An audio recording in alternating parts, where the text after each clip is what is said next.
Welcome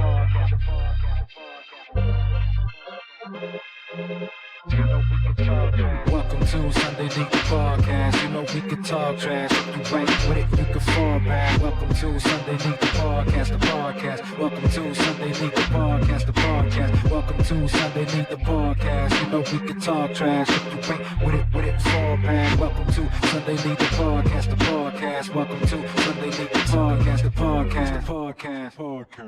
What's cracking, you fucking bush leaguers, and welcome back to Sunday League, the podcast. This is episode 111.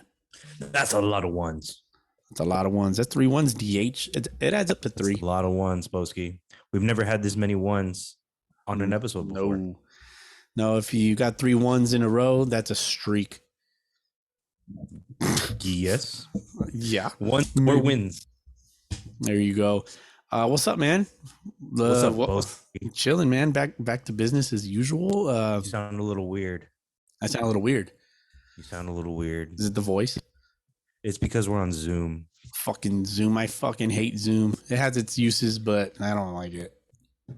Why are we recording virtually, Bowski? It's all my fault. I caught the Rona, man. Damn, bro. That's twice. That's twice in my life. Yeah. This one Twice is so far. it hasn't been as bad. Stayed indoors, got a little bit of cabin fever going on, but I'm doing all right. Yeah. Are you staying locked up in your room? Getting fed under the door? Locked up in my house. I mean, the whole house, the wife and the kids all got them. We all got it, man. So yep. Sucks, man. Sorry to hear, bro, but hope you recover. You look well. I'm doing all right. Yeah. Not too crappy. Yeah, you didn't get any uglier, so that's fine. That's always a good thing, of course. Yeah, man. Well, yeah, we're here in our own humble abodes. Abodes? What you would call it? Abodes. Humble abodes. Indeed. Thank you. Yeah, you're episode 111. You're the vocabulary guy, man. You you had that locked, but nah. It was a softball one for you. That's a football reference. Well, fuck, man. What's your fielder's choice for this week, bro? I mean, I got some Moon Hazy Juice Pale Ale from Blue Moon. Oh, very nice. Blue Moon was born in a ballpark, according to advertisements that I've been hearing lately. Fucking around with the old Red Stripe Hooray beer, as usual. Yes, sir. Yeah, man. Yes, sir. That's the good shit right there. How was the week aside from getting the news, the diagnosis? I mean, it's been all right. It's been chilling, trying to bring up all my Funko Pops into my bedroom from the garage. So I see you got more. Well, that's what was in the garage. Oh, okay. Yeah, I didn't buy more. Fuck that. Was that the secret stash that you hid from your wife? It could have been. I think the more expensive shit was just in the garage, just chilling. So. All right. Making room for it now in the famous pop studio. Yeah, man, it's gonna be tough because I think I had more space before, and now that I took up this corner with the desk for all this podcasting shit, I have less room. So, well, you got less room, but you got a lot more time for the next couple weeks. For the next week, actually, week and a half. So, looking forward to having some free time. I guess the baby's gonna require a lot of my attention. So. But DH, we also have in the house tonight. I was able to figure it out. We got in the house. Gentlemen, from this day forward, you will all refer to me by the name Betty. Betty, welcome back. Your shirt is black. You'll get me later with your shirt is blue.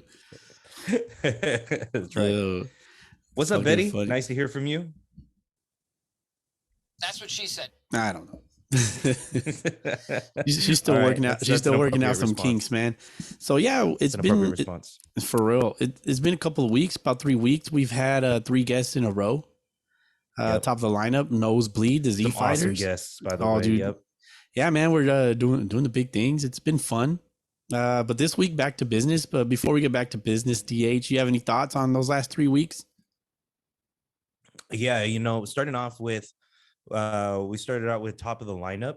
Yep. Top of the lineup, some solid dudes that have I mean, I'd put it out there. I think they're better than us, but they do the damn thing. They do it well. Oh yeah, and, yes, they we're do. trying to catch up to them.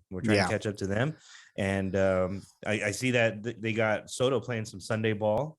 Yeah, he's been playing for a little bit. To use. Yep. So shout out to that. But yeah, man, great stuff there. And then we had Nosebleed. We had your boy Riley on our podcast. Yeah, and he had some interesting takes. He always has some interesting takes. Great podcast. Go listen to Nosebleed Baseball.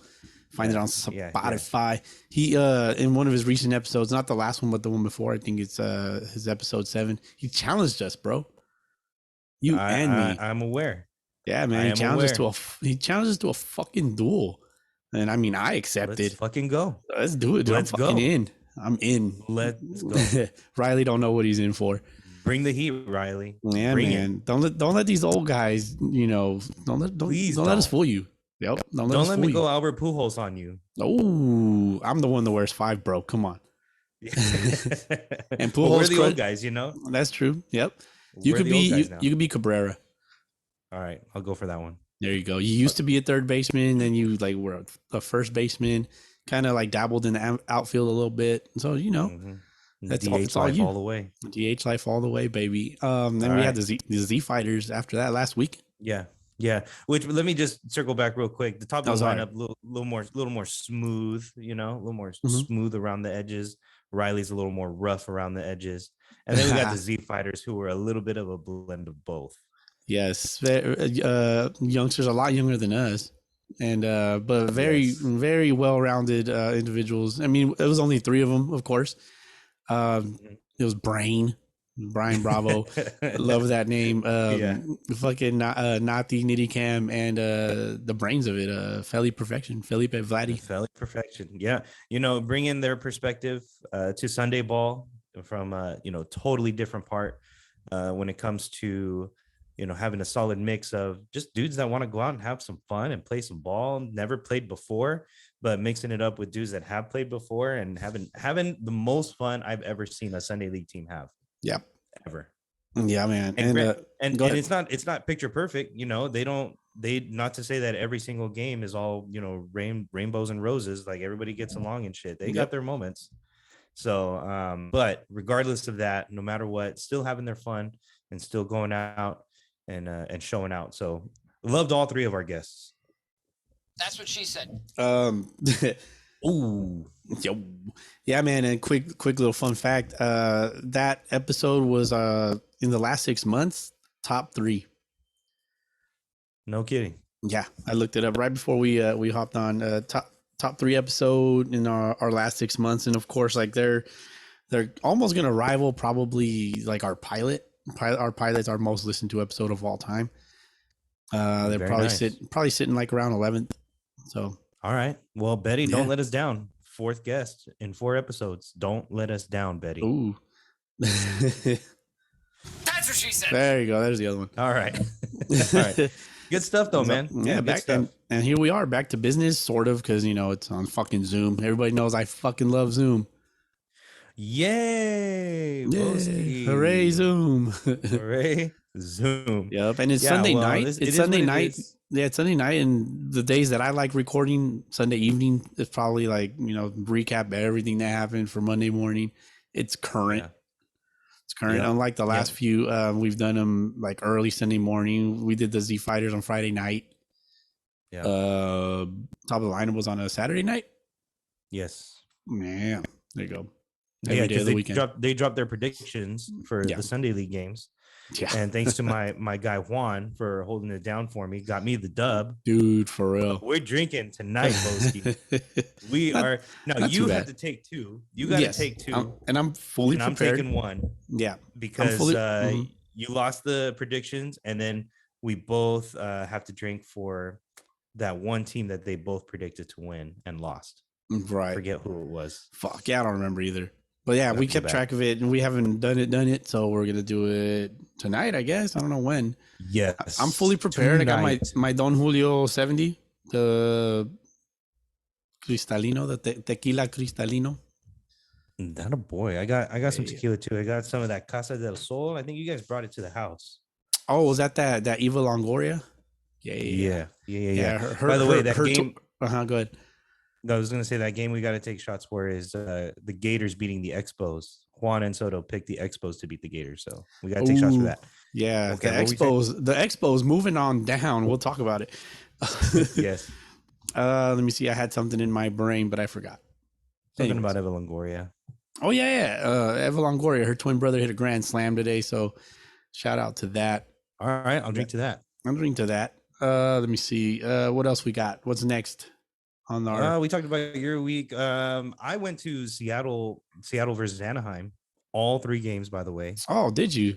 Nice. And Seattle swept. Thank you very much. Of course, naturally.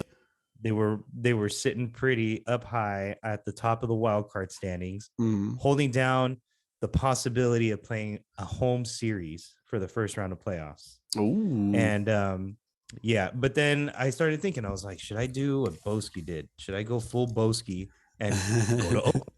Because that's exactly where Seattle is playing, in Oakland, and do the damn thing over there. But I didn't. And because I didn't, they lost 2 of 3. Oh man, see, it's all your fault, dude. You fucked up. It is my fault, man. It's my fault. I fucked up the juju. Yeah, it happens. And it is what it is. But anyway, yeah, that's what I did this week. Plus, I'm putting together my backyard baseball field. Mm-hmm. I don't know if I talked to you about this on the podcast before. Oh, on the podcast? No. So we finally decided how we're going to landscape our backyard. Okay. I'm putting a baseball field that's 1/10 of a regulation baseball field size. Nice. Because, I ain't got it like that. I don't got no big ass yard that I can put a fucking stadium. But I'm putting 1/10 of a size baseball field in there. Okay. So just do the math. Bases are going to be 9 feet apart. The pitcher's mound will be 6 feet from home. Right. Straightaway center will be 40 feet from home. So perfect. I got it all measured out. Got the wall set up. We're going to start landscaping. We started planting flowers this weekend. So it's coming together, man. Coming spring 2023. Very nice. Let's see. I'm looking forward to that. Spring 2023? It's going to take that long? It's going to take a little while, man. Or for the grass to grow? Well, it's summertime. Can't really let the seeds dry out when you're planting seed for grass. And right. It might take some time. There you go, Doctor. I might fail. Dr. Green Thumb. I might fail and fail again, but I'm going to keep trying until I get a beautiful green, lush lawn that you can sleep on. Well, there you go. I love it. If you pass out and you're drunk in my house. Let me see. I'm adding something to this shit real quick. Yeah, man. House of the Dragon. House of the Dragon. Yes. I haven't started it yet. Not yet. No, but I will. I get into that Game of Thrones, man. I watch the whole season. I don't read the books though. I'm not one of those. Yeah, I don't fuck with the books. We started it. Was able to get into the app because it kept fucking crashing. Got about 20-ish minutes in, and it decided to just crash again. So I'm just gonna wait it out. All right. Yeah. Is there a lot of blood in it already? Is it? No, it's one just of those. Just drama. It hasn't started out like that. All right. Actually, yeah. There's a little bit. Because I remember when the Game of Thrones season started out, you had those kids like running through the snow, and then they see, somebody, I think it was like somebody nailed to a tree or something. Yeah, it was some pretty nasty shit. The White Walkers and all that shit. Yeah, it was pretty bad. If you know, you know. Yeah. But yeah, House of the Dragon. I guess we'll call it HD. It's your show. TH backwards. HOTD. Hotted. HOTD. HOTD. Yeah, there's gonna be a lot of hoeing in that, I'm sure. All right. There you go. Yeah, man. I'm gonna get down on it though. As soon as the app starts working, I'll let you test run it out for me. Let me know if it's working, and then we'll jump on it. For sure. Yeah, I think we were trying to watch it beforehand, and then we just weren't able to, bro. Unfortunately. No. I do have a couple of Instagram things that I wanted to shout everybody out real quick. Holy fuck. All right. So I did put out a thing today on Instagram. So I said, you got something to say, no matter what it is, we want to hear about it. And so does Sunday Lead the Podcast community. So let's hear it. Everything is on the table. And let us be your therapist. Yeah, let's see because I haven't gone through any of these, so I'm curious what what we're gonna come across. Are you ready for all this? I'm ready. Hit me. All right, let's see. Junior Guillen. You don't know Junior Guillen, do you? Doesn't sound familiar. Doesn't sound familiar. I mean, the name sounds familiar. I'm sure I've seen it on the IG, but don't know if I played with or against. No, probably not. But yeah, he's a stud muffin. He does like training for like the youngsters and all that. Catcher. He's a catcher. Oh, nice. So yeah, he wants to come on the show when he comes out, when he's in the area. So he's out in Colorado right now. So anyways, he just wanted to say, take risks, learn new skills, control your emotions, stop worrying about others. I mean, I can get on board with that. Yeah, learn new skills. Have an open mind. Indeed.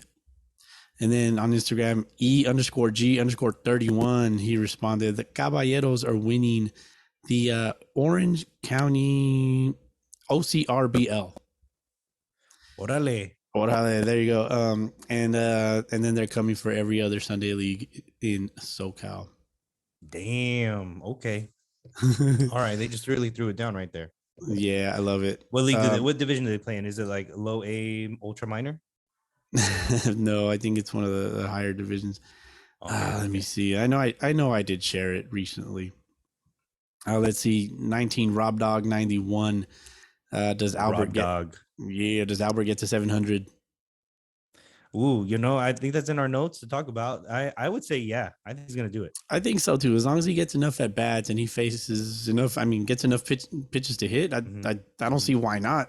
I definitely think he's going to pass A-Rod. I think he's going to pass A-Rod. Bro, have you seen his numbers since the All-Star break? Yeah, dude, it's night and day. Wicked. It's the home run derby. It was the home run derby. Mm-hmm. Yeah, night and day, dude. It's that's the key. When you're an old guy, you do the home run derby, and then boom, it's Fountain of Youth. Yes. Ooh, the Sunday doesn't work leagues. For the young guys. The Sunday leagues are the Fountain of Youth, brother. There it is. Okay, I'm sorry. Yeah. It's secondary Fountain of Youth. Our boy Not So Chris today. That's Chris Castellon from the We Watch We Collect podcast. You might like this. The Shohei Ohtani hype is getting watered down. I said it. No, it's not. No. Ohtani's still the man. And maybe the hype is watering down because the Angels suck. Mm-hmm. And nobody wants to talk about a team that sucks, Right. But Ohtani's still the man. Still the number one OG. Best player in baseball. Even though he plays for a suck ass team, still the best player in baseball. Mm-hmm. See the MVP? It'd be tough to vote for him as MVP considering the season that Aaron Judge is having. So I think the award at this point still goes to Judge, but he would probably get the they have an award for best player. Is it not? It's not the Hank Aaron Award. I think it's Player of the Year or some shit. Player of the Year. Yeah, it's like a separate entity that gives awards. I think it's the Players' Choice Award or some shit. All right. Yeah, he'll still get something for that. Definitely. Moving on to the next one. Murray Kang, fan of the show. He's what's up, dog? Murray's the homie, dog. He has some funny stories. He says when I lived in Rancho while going to school, I used to steal toilet paper from the school.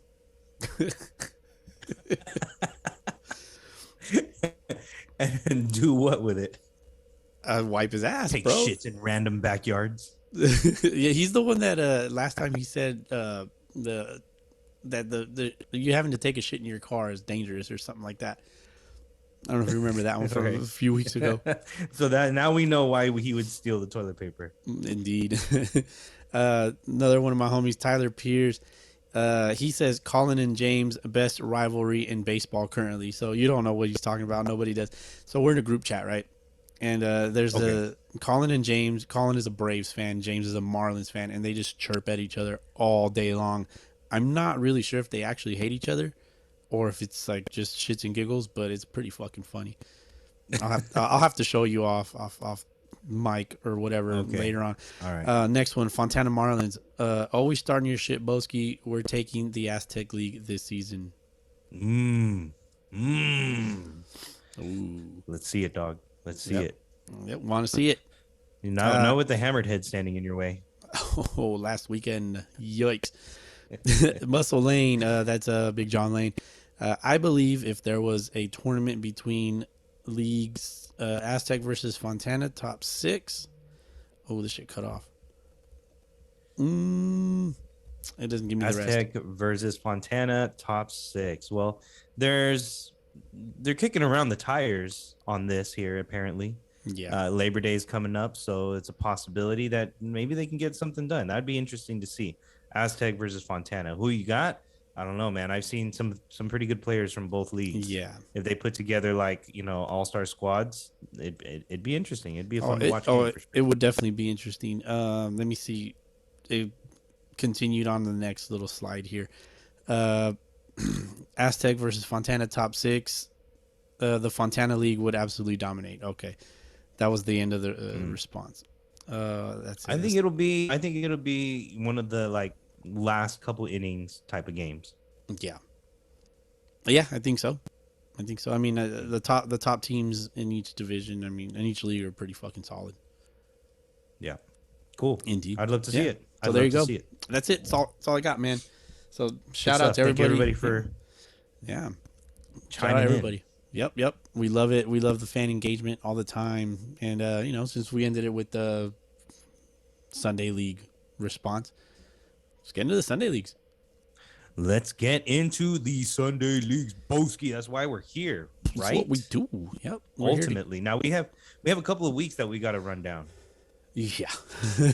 We have a couple of weeks that we got to run down because we didn't really get a chance to run down the scores last episode from Fontana Leagues and Aztec League. So let me run down those scores real quick, Bowski. Maybe we can get some of your input here. Gators 10-3 on top of the Titans. Gators, some of the boys from good old Rialto coming out on top of the win. Yeah, puts them at, I think that put them at what, 1-5 or something like that at that point. That would have put them at 2-5. Okay. That put them at 2-5, and that also put the Titans at 2-5. So a couple of teams duking it out at the bottom of the standings. There's there's more than just a couple of solid teams. There's about at least 6 teams in the Fontana League that are playing above 500 baseball right now, and the season's about halfway through already. Yeah. So it's gonna be an uphill climb for both of those teams. But Gators got some solid ball players. Somebody hit a bomb on one of their teams on the Gators. Oh, our boy Enrique. It's Enrique, yeah. Enrique hit a bomb. Shout out to Enrique, going deep for the Gators. Sun Devils 6-4 over the Tropics last week. Yeah, I was at that game. This is a blown call rematch. You were at that game. Yeah, made the time to get out there. Yeah, I was able to go to 3 games, as a matter of fact. This was the second game that I went to in the day. Didn't catch the entire game, obviously, but the Sun Devils showed out. Everybody was there. They looked like they really wanted the game, and they got it. Would you say they got their revenge? I'd say so, yeah. I'd say so. They played. Now, is it really revenge, though? I mean, the stakes were not quite as high. That's fair to say, yeah. But, I mean, a win is a win. A win is a win. Gives you some motivation going into maybe playoffs again if they both meet in the playoffs. At least hey, you can keep up with those guys. Yeah. Yeah, and it kind of gives the Tropics a message like, hey, we're not going to back down. Yeah, that's true. All right, we'll see where that one goes. Next game was Royals versus Marlins, 7-6. Royals victory, staying undefeated. Yeah, the Royals are back. They are, man. They're not talking shit, but they're chirping a little bit. Like they chirp. Their boys kind of had that type of confidence about their team. They said on their Instagram, "We want all the smoke," and I love that, dude. I love that shit. Yeah. Last season they got kicked in the taint a little bit, but they're coming back. They're coming back with some authority. So shout out to the Royals, 7-6 over the Marlins. Reds 10-5 over the Indians. I went to this game. Yep. All right. Caught a little bit. Yeah, caught a little bit. Give out some hit bands. They worked almost right away. Yeah. So the evidence is clear and profound. DH. All right, it is there. The evidence is there. Yakis. The Yakis. Brace yourself. So I know. So hold on. Before you give us a score, there was a thread on our Instagram. I don't remember who posted what. I think it was a Tropics post. But everyone was just bashing the Yankees because they didn't show up. They didn't show up the week before. The week before, yeah, against the Tropics for a 12 o'clock game. It was hot as fuck. Wasted everybody's time, which is bullshit. Like if you're gonna play, fucking play, or let everybody know that you're not gonna show up with enough time. Like, come on. Mm-hmm. Yeah, that last minute bullshit kind of sucks for both teams. Hopefully that's the last time that shit happens because the Yankees came out this next game 18-3 over the Expos. Now, The Expos they could be suck, the new bro. age Yankees. Yeah, they're the new Yankees, man. They're terrible. I need to go out and see them. Yankees. Yeah, we have to see them for ourselves to really be able to determine. I agree with that. But 18-3 over the Expos. I mean, you know, they straight up laid down, bent over, and took all the smoke. That's for dude. sure. I think I'll take my first shot now. I'll drink with you on that one. Yeah, dude, like that's hilarious. I'll drink to that. All right, But, so Bowski's gonna take 2 shots on this episode. I'm gonna take one. Yeah, this is my first one. There, I slammed down my. Yep, here's my glass. There.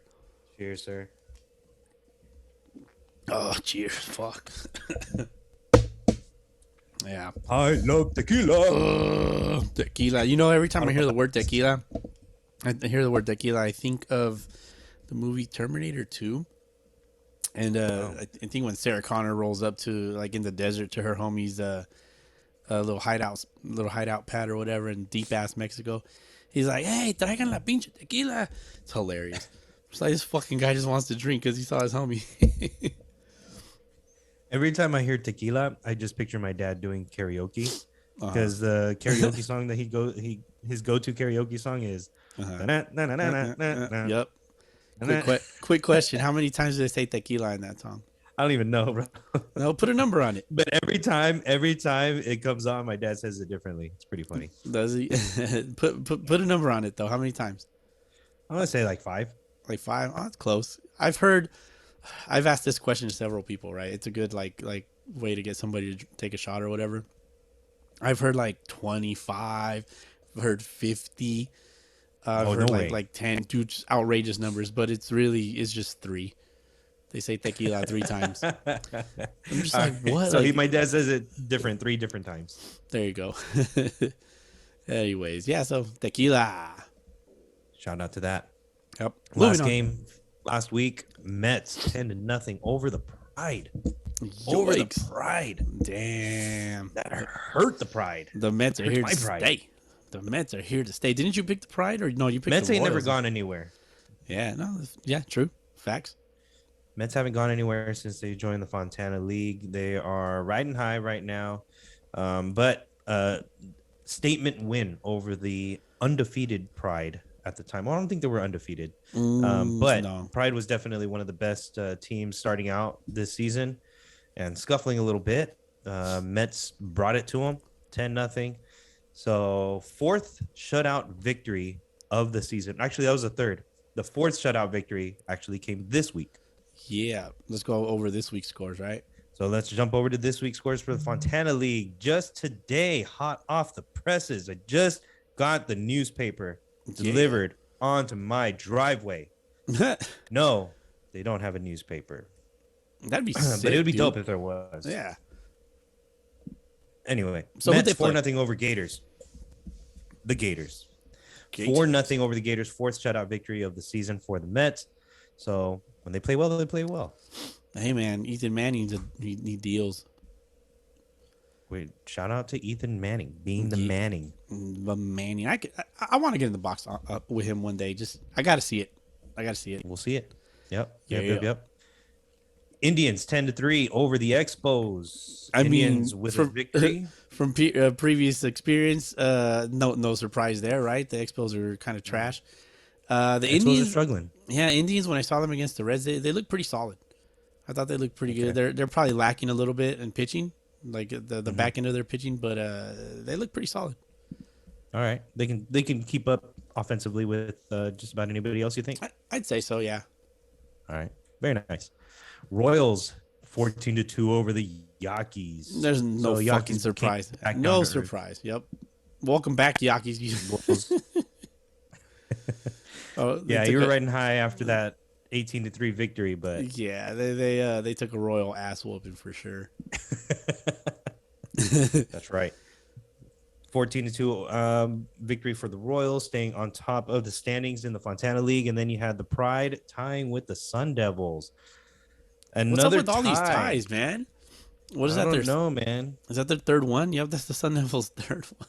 That is the third one. They have tied this season the same amount of games as Tony La Russa has intentionally walked guys with 2 strikes. Damn, it's been 3 times. Good one. Has he really only done it 3 times?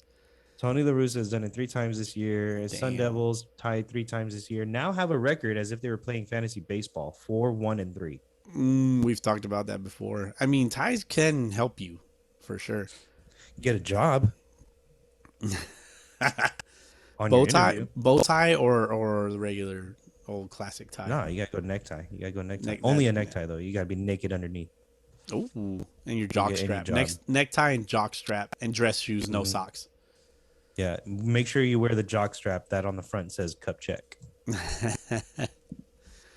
Shit. I want to shout out real quick. Shout out Mark Lisinski, the lefty, fucking lefties. All right. Yeah, man. He when I gave them some the Sun Devils some hit bands a couple weeks ago. He came over, said what's up, shook my hand, introduced himself, and yeah, fucking I love that kind of shit. So shout out to Big Mark. That's what's up. Yeah. Shout out Big Mark, the left one. Left one. All right. So another tie for the Sun Devils, better than a loss, I guess. And then you have the Tropics bringing it again, 13-2 over the Marlins. Tropics avenging their loss from the week before. Yep. Come out with a statement victory over the Marlins, and the Tropics moved to 6-1-1. There you go. Then you got the Reds 8-4 over the Titans. Yep, no surprise there. The division is starting to separate itself. Mm-hmm. And so, it's kind of clear. It's the usual suspects, man. Yeah, you're definitely going to see the Tropics up there, and the Mets, the Royals, the Pride are going to be up there, and Sun Devils as well. The Reds are kind of hanging around. The Reds are a solid squad, and so they're not going to go away easily. But never. It's going to be interesting. As a matter of fact, they kind of merged a little bit with the Redlands Pirates. And got a couple. Did they now? Yeah, a couple of guys from there, kind of re-solidified their team. So it's pretty. It's good right. to see. Good to see, and always the talent's always there. So. Well, yeah. I mean, it brings me back to when I first started in the Fontana League. I was playing with the team, the Dodgers at the time. No, actually, we were the Cardinals. We were the Cardinals at the time, and we finished the season, and we had a legit talk, like all the dudes, like after the game at the end of the season in the dugout, like, all right, guys, we've all got different things going on. We got kids and blah, blah, blah. I mean, who really wants to play another season? Like, raise your hand. And there was only like 3 or 4 of us that were like, I want to play again, Yeah. And I myself included, right? I didn't have kids at the time. I was like, no, fuck that. I'm a professional Sunday leaguer. I'm too. I can't hang them up yet. So yeah, our team. That was the end of that. But that's when I jumped on your team, and here we are, 15 years later, doing our podcast. So maybe somebody from the Pirates and the Reds will find a way to do their own podcast 15 years from now. There you go. After that meeting, DH, He gonna cry in the car. you cried in the car, sir. I did cry. Yeah, man. It's funny, man. It's funny. It'll do that to you. Like, you kind of come to the realization, like, man, is this team really done? Like, Yeah, I'm not ready to be done playing. Am I possibly not gonna play anymore? Like, it's a reality sometimes. Not for me though. No, Not at the time for not for you. That Yeah. time. Yeah. Yeah, you can always. Mm-hmm. You could always hop onto another team, dude. Like, especially if you're a good ball player. Like, if you suck, don't nobody want you. But like, if you're solid, hey, man. Yeah. There's always a team for you. Yeah, but for some of those guys that played on that team, they stopped playing. They really legitimately stopped playing ball. A few of the other guys, like the Hurtado brothers, jumped on another squad and kept on going. But a good number of those other dudes, we stopped playing. And but no, man, I was ready to do something for somebody. So yeah, definitely. You want to run down the other scores real quick in the other divisions? AAA Wood SoCal Drillers lost. Ooh, to the Phillies, 13-12. Sounds like it was a good game. The IE Space Cowboys, 14-4 against the Winos. Space Cowboys, man. Yeah, They're showing that they're not from this world. definitely, man. I'd like to probably check them out someday, because that's also a wood bat division. So Yes. they know little bitches.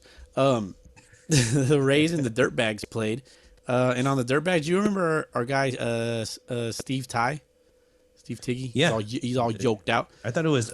I could have sworn the last name was Tej. I've probably been Tej? saying it wrong my whole life. Could have been Tyfe. Tyfe. Yeah, Or it could Tiff. be one of those like. Tiffy, because it's Tighe. Tiffy, Tyfe, Yeah. Tissel. Tiggy, Tissel, Timber. Tim Timber. Who the fuck is Tim Timber? I don't know, bro. I'm just fucking around. Timmy Trumpet. There you go. Anyway, Steve. So Steve, he had a fucking jack today, bro. So shout out to Steve. 3-run jack to pretty much win it, I guess. Probably was earlier in the game, was the difference maker, and then they just tacked on a few.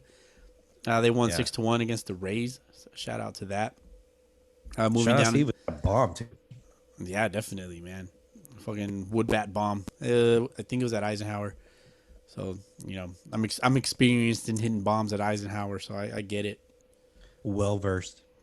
Very well versed. The AA metal bat division, Rough Riders win 6-0 against the Mudcats. I got no score for the Wolfpack and the Águilas del Sur. I need a score for that. Tomateros and Cerveceros 10-8 in the favor of Cerveceros. Zacatecas beats the Toros 8-4. Shout out to the Toros showing us some love earlier this week. And single A real quick. El Blazers lose 6-12 against the Dukies.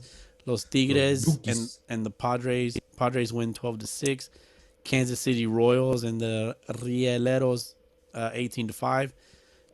Rio Frio Leones de Yucatan 10-5. And Aztecas and Phillies win 13-2. What about El Blazers? El Blazers lost 6-12 against the Dukes. Nah. Oh, that was the first one you said, no? Yeah, that's the first one I said. And so my in their standings, Rough Riders 6-2, Cerveceros 6-2 on the top, Tomateros 5-3, Zacatecas 4-4, the Wolfpack 3-4, Mudcats 3-5, Toros 3-5, Águilas del Sur 1-6, clean it up. And then in the bottom division standings, Kansas City Royals 6-2, Los Tigres 5-1, Padres 5-1, Rio Frio 5-3, the Phillies 4-3-1, the Dukes 4-4, Relieros 3-4-1, Leones de Yucatan 3-5, El Blazers 3-5, and probably the worst team ever, the Aztecas 0-8 In all of the Sunday leagues. Potentially. I want to see a tournament of all the worst teams, bro. I got to see a tournament of all the worst teams. We got to make that happen. Like you got to be handpicked for this tournament. I don't know if you want to play in this tournament. Imagine the baseball. The quality is going to be dog shit, but the entertainment value is there.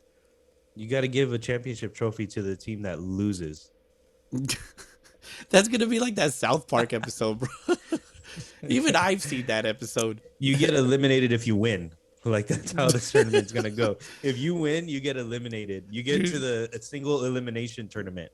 And then if you win again, you're out. So it's like double wins, you lose. Fucking first guy hits a bomb, he runs a third instead of first. Nobody will chase that shit. Nobody will chase the ball, hit to you. Nobody will move past first base. Nobody will be swinging at anything. It would be the worst baseball anybody has ever seen. The worst champion ever. Like, you have to try hard not to win. I don't even know how you can do that. Oh my god! I don't know. We gotta see if we can make it happen. Bro. That's hilarious. Let's make it happen. We'll get the Aztecas, we'll get the Yaquis, and then we'll get the team from Pasillas. Though, what are the hardballers? Oh, I'll pull that up for you real quick. The team from Pasillas, they were like in the lowest of the lows division. Yeah. Also 0-8, the Fantasmas. Fantasmas. Get them all on the same field. Somebody's gonna win. Get all the winless teams and just throw them all out there. All right, there you go, Bowski. There you go. Oh shit, that shit is funny. I'm getting sick of this Zoom click. I don't know if you can hear it. It keeps clicking every time I talk. It's like it clicks. It goes.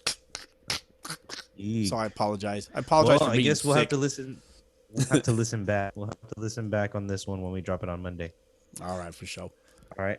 Let's fast forward to the Aztec League. I don't have scores for this week, but last week we do have some games that we wanted to talk about. We got the Dukes 8-3 over the Bulls. The Dukes holding down first place in the Aztec League, a new team in the AAA division there.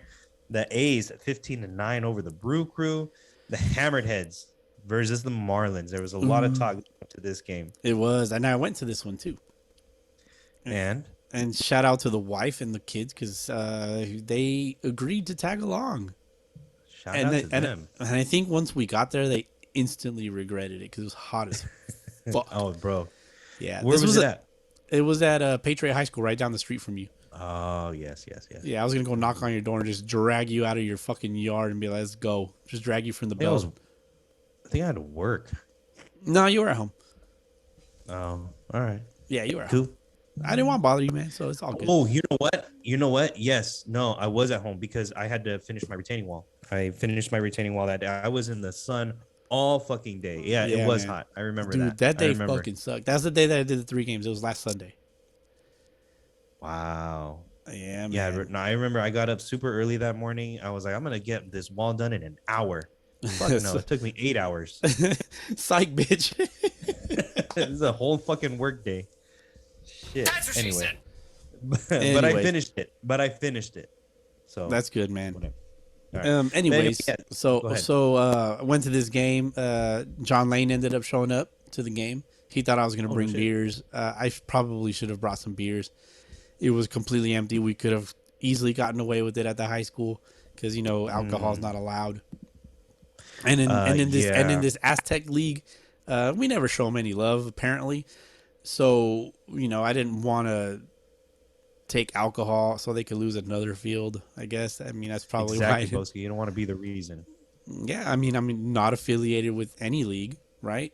Why do that? Only I was wearing my Sunday League. Or was that? Yeah, I was wearing my Sunday League shirt. Yeah, man. Speaking of wearing shirts, shout out John Lane. He hooked it up with the SoCal Tropics shirt. So what? Yeah, hooked it up, man. So I'm like part of the team now, I guess. Officially. Got number 14, Pete Rose. 1 + 4 = 5. Right. I get it. It like just works out. Just works out. Makes sense. Yep, well, you can't take Ray the Flash's number. No, definitely not. I mean, I wouldn't want some fucking podcaster come take my fucking jersey number 5 years ago. Prove be it like, on the who's field. this fucking guy? Exactly. But yeah. But anyway, so it was hot. Did they run away with this game or what? Hammered Heads ended up running away with it. It was close for a little bit, and then just late in the game, just kind of it went the Hammered Heads' way. They started crushing baseballs. Fucking Aaron Lambert hit a fucking nuke. He hit. Is he the lefty? The lefty, yeah. He's the one that shoots he shoots baseballs out of the sky. I'm sure you've seen the videos. Oh yeah.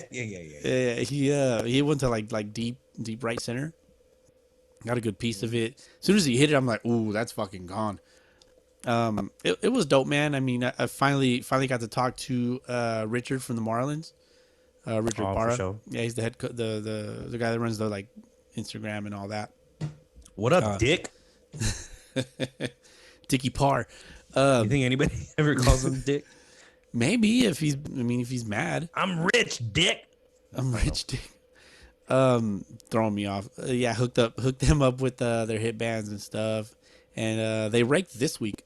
I think they won like 14-4. I saw the score there. I know the Fontana Marlins won today. The Hammered Heads lost to whoever they played on a walk-off. Yikes. By the way, so the Hammered Heads were taking BP on Instagram yesterday, and the head coach, his name's Mike, by the way, Mike Gregg. He was taking BP. They were tagging us in their stuff, and then reshared it and I put, he's hitting a tank tomorrow. What do you think happened today, DH? An actual tank was driving along the street and he hit a foul ball and it hit it. Well, no, that would have been cool, but no, he actually hit a fucking bomb. He went yard today, dude. Absolutely called it. Was he wearing the hit band? He had it in his pocket. Wow. Yeah, right. He had it. It's right where it needs to be. He had it He had it on his person. Yep. Give him that little oomph. Yep. Yep, right in the booty. Dude, throughout my like high school baseball career or whatever, and tournament ball and all that shit, one of my teammates, you remember Ricky Harris, right? Yeah. He, Oh yeah. yeah, Great he ball hooked player. me. Yeah, solid ball player, great ball player. He hooked me up with a wristband, dude. It was just like a generic plain wristband, and I think he just like handed it to me. He's like, "Hey, can you hold this for me?" I think he was gonna pitch or something. I stuck it in my back pocket. Never left my back pocket for 10 years. Whoa. Yeah, because it worked. Hey, when shit works, it works, bro. Like, it ain't crazy if it works, man. Is that how that commercial goes? I think so. It's only crazy if it doesn't work. It's only crazy if it doesn't work. Exactly. So he had it in his back pocket. Mike Gregg hits a bomb. Never hits bombs. I mean, what are the chances? What are the chances? I mean, come on. Sunday Only League with rub. the hit. Yep, Only only with with the the hitman. hitman. I love that shit. Better not lose it. No, better not. Not that one. If you lose it, I mean, we can replace it, but don't lose that one. No. That one is the one you want. Yep. Yeah. That one is the one that came off of the assembly line with maximum power. Yep. That's a 1 of 200. Is that what it is? I don't know. Probably. That's a Probably. collector I don't know thing, how like you word it. like a 1 of like those numbered cards. I've been looking at baseball cards a lot lately. So speaking of, go to the YouTube channel and watch me open up fucking baseball cards like a loser, sitting in my room, all my toys. Shout out to me for wants to with me. Shout out to me for spending money to people can watch me. There you go, man. Well, good shit. Good shit. Sorry for that tangent, man. Sorry. He's never taking it out of his pocket. He's probably never washing those pants either. I hope not. He's probably never gonna wash those pants out of fear that he's gonna lose that hit band in the washing machine. Because we all know. Damn. We all know. Yeah. We all know where the socks go. They go into that black hole in the dryer, and they never get again. They end up in the upside down. He's not about to risk that. Exactly. Hell no. You don't want that wristband to go into the upside down and end up in somebody else's hands. Oh, that would suck. Somebody on the Marlins. Oh yeah. Then the next time the Marlins play the Hammered Heads, you better watch out. Ooh. Marlins got the power now. Yep. We gotta get. Did you give the Marlins any hit bands, by the way? Of course. I gave them enough to cover the team. And they raked today, so I think they won like 14. Yeah. So 14-4, something like that. Put it to work. There you go. Definitely. They put it to work. So before I went on that tangent, I wanted to also mention ran into Riley at this same game, Hammered Heads, Fontana Marlins. What up, dog? What up? So we had a nice conversation. He told me a couple of things. And I was like, all right, I gotta let DH know. So I'll tell you off mic. For sure. Yeah, for sure. Said he likes your dick. Thanks for that dick pic.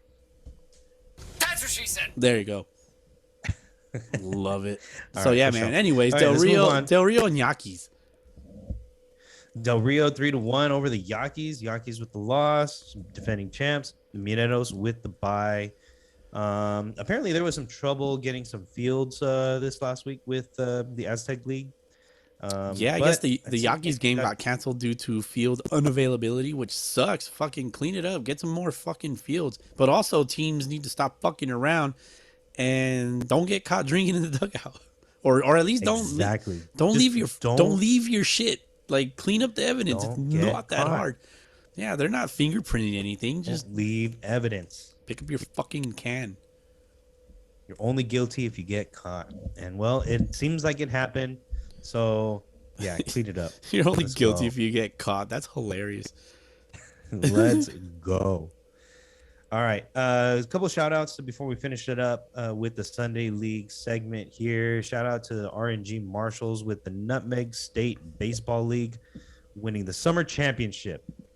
RNG, what does that stand for? I don't know, but they are the Marshals. RNG, treat you like family.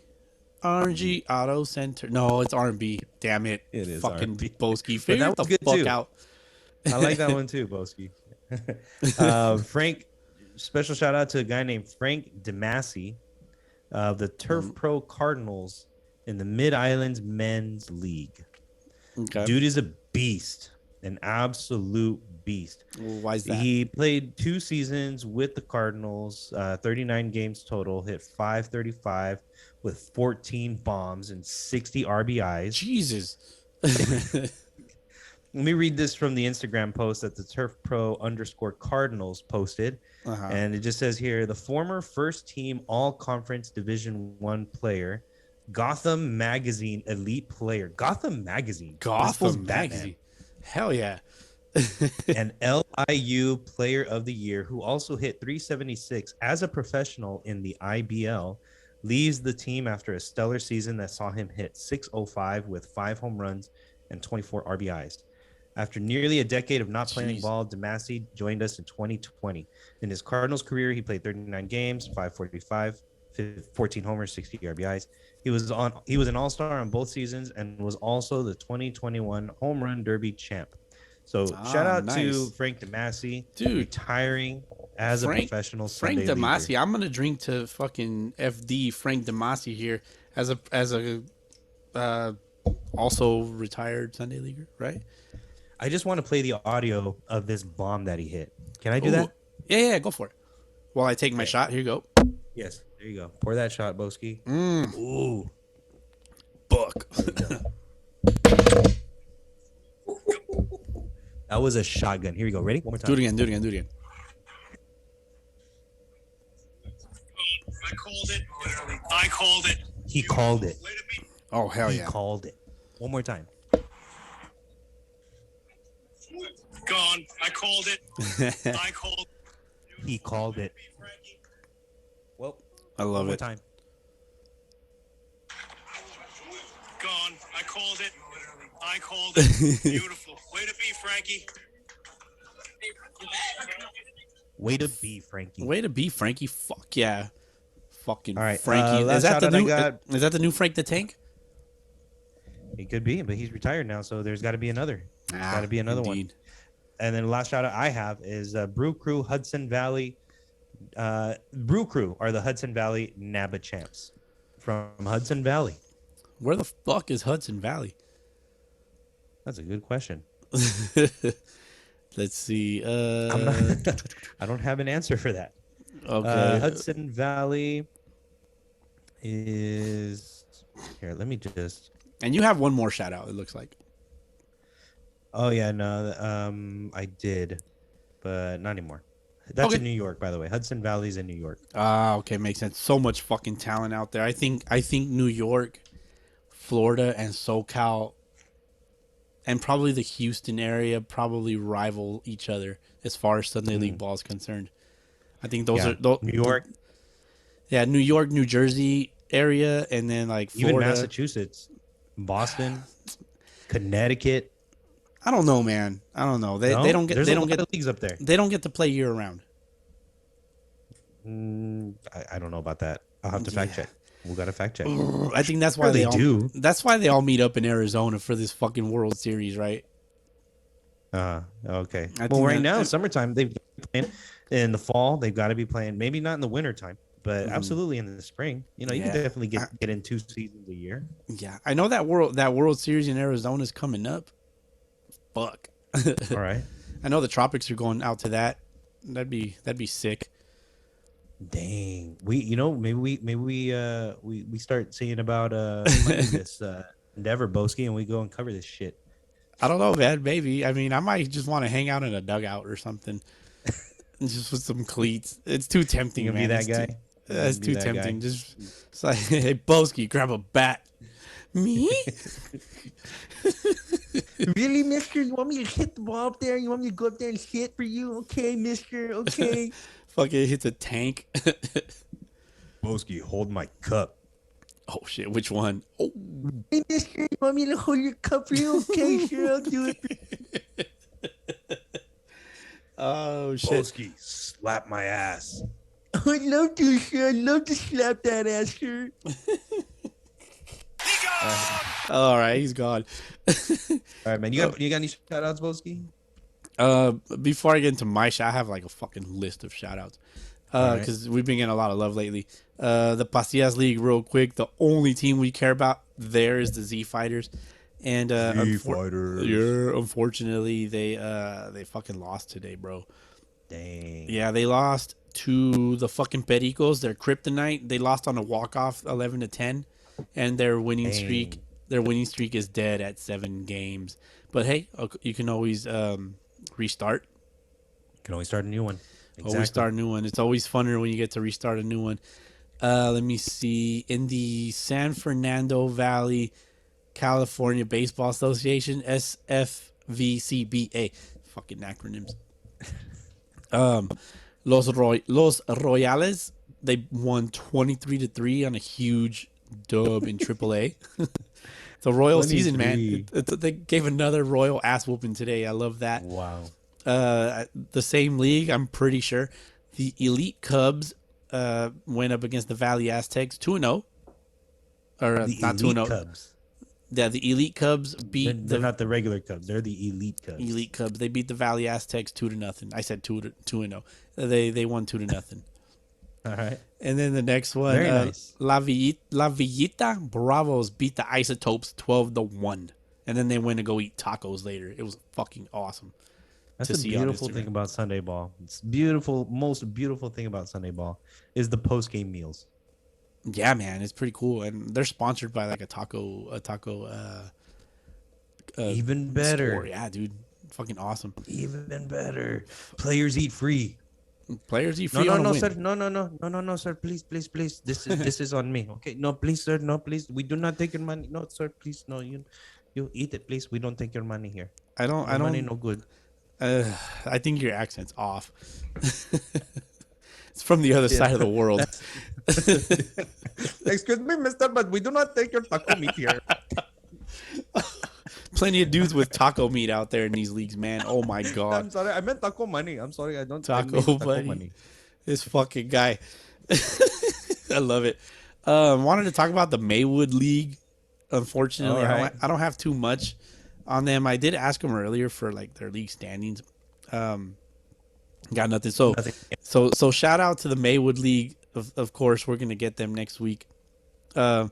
Hold on, I wanted to give a shout out to the taco companies, Tacos El Vampiro in Sylmar, California. Yeah. There you go. I don't do too many shout outs, but that's kind of cool.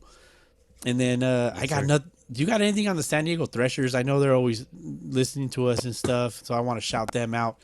The San Diego Threshers always fucking doing work in one of the toughest leagues in all of California. Yeah, well, that's going to be the San Diego Adult Baseball League. And hold, please. Do. Here, I'm just going to have Betty say stuff. $5. Toasty! You good? I'm good. What do you got? Nothing. Nothing on the Threshers. I don't see anything here. Hold on. April, August. Saturday, August 6th was the last game. There was a few championships recently. That's right. I did see the San Diego Adult Baseball League posting some of their champions kind of lately. Yeah, it seems like San Diego Adult Baseball League is just about done with maybe their season. I'm sorry, man. Yeah, season. I wasn't prepared for San Diego Adult Baseball League. That's on me. I should have been prepared for that. No, I should have been prepared for that. I'm a busy man with COVID. I'm sorry. With my wannabe miniature baseball stadium. I love it. I'm gonna go and slide on all the bases. You can, bro. It's not gonna be real dirt, by the way. Dude, I could probably do like a frog jump from each base, like from home to first, second. You third, probably could, bro. They're 9 feet apart. If you let me do it, I will try it. All right. I used to be in shape. All right. Can I go into my shout outs? You sure can. All right. First shout out, I kind of already gave him a shout out. Junior Guillen, you can follow him at jrg.baseball_training. Hit him up. He'll, great guy, great stuff. Yeah, he knows what he's fucking doing. So there you go. He's a catcher DH, so he'll make you a better catcher. Love catchers, man. Love catchers. Yeah. Most underappreciated position in the game right now. Yeah, dude, I think so. Another shout out to Steve Tiggy, our boy, for hitting that 3-run jack with the wood. Dude's fucking yoked. I love it. Shout out, Steve. The Valley Aztecs, the Valley Aztecs, they reached out to Fernando Tatis and Marcelo Osuna.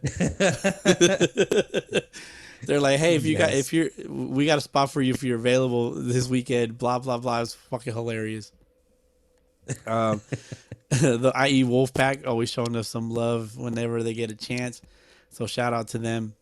The little homeboy Emilio E_G_31 always sending us his videos and post to create a post for him and bringing some light to the league that he plays in, which was the OCRBL. OCRBL. I'm assuming they play in Orange County. Yeah, it's an Orange County league. So shout out to him. He reached out a couple times, just kind of out of the blue. I was like, "Who's this fucking guy?" And then there he was. So looked through his stuff. He plays for the Caballeros. So shout out to the Caballeros. Very nice. Shout out to the Toros in the FBL, and they're in AA. Always showing us some love, especially this week. And I think that was my pick for the AA championship. Oh yeah. It was either the Toros or it was the it was the Toros. Wolfpack. It was the Toros, I'm pretty sure. I might have been the Wolfpack. I'm not sure. We got to double back on that. But they're 3-5 in their division. At least they got 3 wins. They're not 1-6 like the Águilas. Yeah. No. Shout out to the Streak Talkers podcast. They've been tagging us in some of their stuff, and we get tagged along with them in a lot of the San Fernando Valley leagues, like posts with the teams and all that. So if you guys are listening, hit us up. Let's talk. Let's see. Let's. I'm always down for a collab. So all right. So my next shout out. It's kind of like I'm kind of confused with it, but on Instagram, California, the CA Elite Baseball. They've been showing us some love. Not sure if they're separate. If they're a separate league from the SFVCBA league or not, or if they're associated. But they're all like in the same area, dude. So it's kind of weird. Like I'm still trying to decipher it without asking, like who's who and like, or if they're all the same. But shout out to them for showing us some love as well. And same like we've been getting tagged with Street Talkers and them in like a lot of the same posts from other teams and stuff. So that's pretty cool. Yeah. And we're man. All we want to do is just show love to all the Sunday League ball, ball players, even dudes that play on Saturdays. Rec league, that's what it's all about. Bush league, yeah. Who gives a fuck? Bush leaguers, we ain't pros. We do this shit because we love it. That's what it's all about. It's all about for love of the game. We appreciate all the shout outs and especially all the other podcasts that will touch on the Sunday leagues and discuss some Sunday league ball because that's what we're here for. I know why, DH. I know why. Because why? Sunday league baseball is the fountain of youth, man. The fountain of youth. You said it on a number of occasions. The second time I said it last week. But number of occasions. Number is 2. I yield. So speaking of other Sunday League podcasts, just off the plate, they are based in Houston. We've kind of like mentioned them before. So just off the plate, they cover about 5 leagues in the Houston area, which seems like that's a lot in one area. With all these leagues have multiple divisions. They got some good content on YouTube and Facebook and all that. And one of the guys that was talking to him on Instagram, and he used to be from your area, the Rubidoux, Riverside. The dough. You dough boys, man. I swear to God. But hey, be careful, Bowski. Careful, Bowski. Wigging out over here. Keep calling these people out. You ain't never getting a hit ever again in your life. Not off of these doughboys, man. But he reached out and he's like, hey, and complimented our stuff, and the compliments back to them. They quality shit, and they want to do a collab whenever he comes out. So be ready for that. I'll be ready. Yep. Shout out to the OC Generals. They recently won their championship in their respective leagues, which is the OCABL. There is the Orange County Adult Baseball League. Yeah, it's not OCABA, right? It might be. Damn it. Thing is, it might be the OCABL. So shout out to them. I know they're pretty big on the IG. They're active. They do their It's thing. OCABA. Well, there you go. One for DH. OCABA. The OC Generals took out the Anaheim Angels. How about that, Dude, the Anaheim Angels of Los Angeles. Fuck yeah. Yeah, and then I do want to circle back on the San Diego Adult Baseball League. I do have some updates on that for the Threshers. They finished the spring season at 7-8. 7-8. Nice. The Sluggos finished on top of their division at 10-4. The fucking Sluggos. Yeah. That was the team that's like the top team, right? Yeah. The Sluggos were the Venados were 11-5, and from the looks of it, it looks like the Venados beat the Clippers for the overall championship. And the Clippers, they play on Saturdays, so they were the Saturday champ taking on the Sunday champ. Okay. And the Sunday champ took it. I think that's the only league in our area that also plays on Sundays, which like they're not really in Saturdays. our area. Oh, sorry. Yeah. They play on Saturdays, and I think they play nights too. No, something like that. Yeah. I know there's like there's fucking leagues all like in the country, dude. They play at night on Saturday, on Friday, sometimes on Tuesday. I think in Sacramento, there's like a weekday night league. It's pretty dope. Yeah, man, that'd be nice. I remember we used to play under the lights at Fiscalini. Those were fun games. Oh, dude, yeah, fucking. We would play our wood bat games on Sunday. Well, we play our metal bat games on Saturday night, and then Sunday morning we go play our wood bat shit. Fucking wild. Those were fun times, man. Yep. When we had no responsibilities but to just hit tanks at Fiscalini. Back in the days when I was young. I'm not a kid anymore, DH. I've been listening to that song a lot. You going through a midlife, bro? Are you going through midlife? Is that what it is? I don't know, man. I'm going through some stuff. Let me round out my fucking shout outs. The Nopaleros de Zacatecas, they're in the Aztec League. They're huge fans of the pod, and they're in the AA division, sitting at 4-1, a half game back of the Mariners, who are 4-0. I think that's the IE Mariners. DH. Mariners. DH, the IE Mariners are 4-0. Go get that revenge. Oh, they got a tie. Okay, they're 4-0-1. There you go.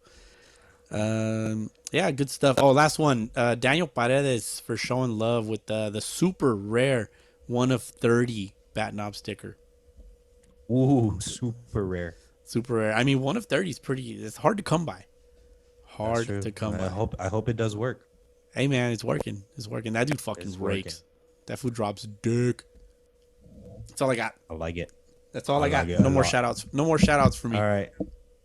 To circle back one last time to the San Diego Adult Baseball League, they got a Labor Day tournament that's going on Saturday, Sunday, Monday, September 3rd, 4th, and 5th. It's going to go down at 6 San Diego area schools. You can sign up your team, umpires. There's going to be, I don't know if this is umpire cost, which is $75 per game, probably per team. So don't forget your damn umpire fees. Ooh, $5. $5. There's going to be 3 divisions, 18 open, 35 open, and 45 open. 3 pool games guaranteed, 2 on Saturday, 1 Sunday morning. The semis are on Sunday afternoon, championships on Monday. What's included? Baseballs, team trophies for champs and finalists in each division, and individual shirts for finalists and champions. So Sunday Labor Day tournament going down in San Diego, and then the fall season, they're doing the fall season registration.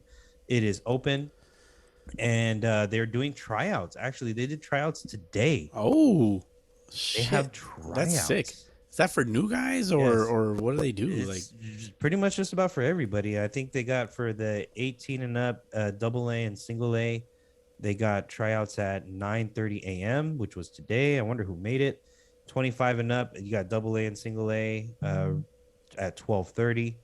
And then the 45 and up, and then the 35s. They do 12:30 and 3:30. So yeah, man, they're serious about their shit down in San Diego. Dude, they're fucking serious. I love that. I mean, again, one of the top talent pools in the whole country. Probably the whole country. I mean, one of the biggest leagues in the whole damn country. They've been doing it well for a very, very long time. So shout out to everybody that plays in that league. I unfortunately would not be able to catch that Labor Day tournament because I will be far north up in San Francisco on Saturday the 3rd. Ah, interesting. Funny enough, I'll be kind of close by, but I'll be on the other side of the border. that same weekend. You mean you'll be close by to San Diego? Yeah, on the other side of the border. Gotcha. Yeah, I'm gonna do a Rosarito thing at the my mom's place over there. Going to a quinceañera. You know how that goes. In the Mexican culture, it's a thing. It's a serious thing. Yeah, it's a serious issue. So it's not. It's a serious issue. It's a serious thing. So it must be taken serious. I have to partake. So whatever. I'll be out there. Are you a chambelán? No, I'm too old for that. You can never be too old for a chambelán. No, I'm old enough to be a padrino, but I'm not that either. So it's all good. All right. You get to go and drink the drinks and eat the food. Yeah, man. The whole family seems like everybody's gonna go. So for sure, man. We'll have fun with that.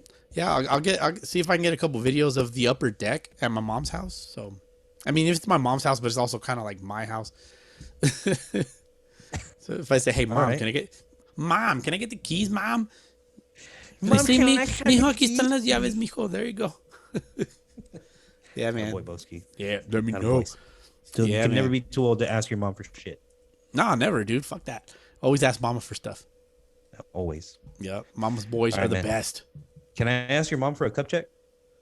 Cup check?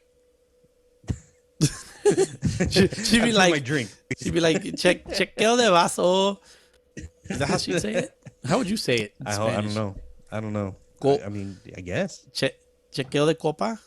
Copa inspección? I don't know. Maybe. It's that time, though. For those non-Spanish speakers out there, that's a cup inspection, I guess. Okay, or glass inspection. Yeah, I don't know. Yeah. Anyways, but DH, time for a cup check. Cup check. Let's do it. Oh, hey. Didn't see you there. Yeah, it's me, the one and only Rube. Just because I'm not in the pod anymore full-time these days doesn't mean I don't miss all you fucking bush leaguers. But I've taken some time out of my busy-ass work schedule because I have some shit to talk. And yes, you guessed it. It's about the San Diego Padres. What the fuck is going on down there? I get it. Juan Soto is a great ball player. But to basically give up your whole minor league system and throw in Shamu and a giraffe from the San Diego Zoo as the kicker, was it worth it? Absolutely not. When that fool walks in 2 years for $500 million, the Padres are going to be in the same exact situation as the Nats are in. They're going to be competitive, then to just have the fryer sale. I guess I call it the fryer sale, because they basically can't afford to keep anyone anymore. Second, you trade him for what? To gain a few games on the Dodgers and maybe sneak in a wild card? Bitch, please. They came to Dodger Stadium trying to show off their new toy, and they just got their ass handed to them. Dodgers manhandled them like Trevor Bauer did that Padres cheerleader. Then after the Padre fans were like, "'Cause we didn't have Tatis." Well, the real question is, when the fuck do you ever have Tatis? That fool is more MIA than a World Series trophy on display at Petco Park. First the shoulder thing, and the Padres were like, "Quit being a bitch and come on." Then the dude thought he could be an extreme motocross for some reason. Then Padre fans were like, "He's going to be back, he's rehabbing." Then this fool decided to run it back on that same Padres cheerleader and caught ringworm. I have to say, that contract has been one of the biggest busts since the Dodgers signed Andrew Jones. But at least he played. Padre fans, why are you still Padre fans? They make decisions in desperation. Players need Tommy John rupturing their elbow right after signing their contracts. They pay one of those McDonald's fry guys to play shortstop, but he never does. If you don't know what a fry guy is, Google it.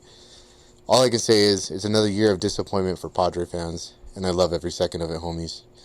Peace out as always, but also, go fuck yourself, San Diego. Go Dodgers. And we're back on Sunday League Podcast episode 111s with some new drinks in our cups. What you got over there, Bowski?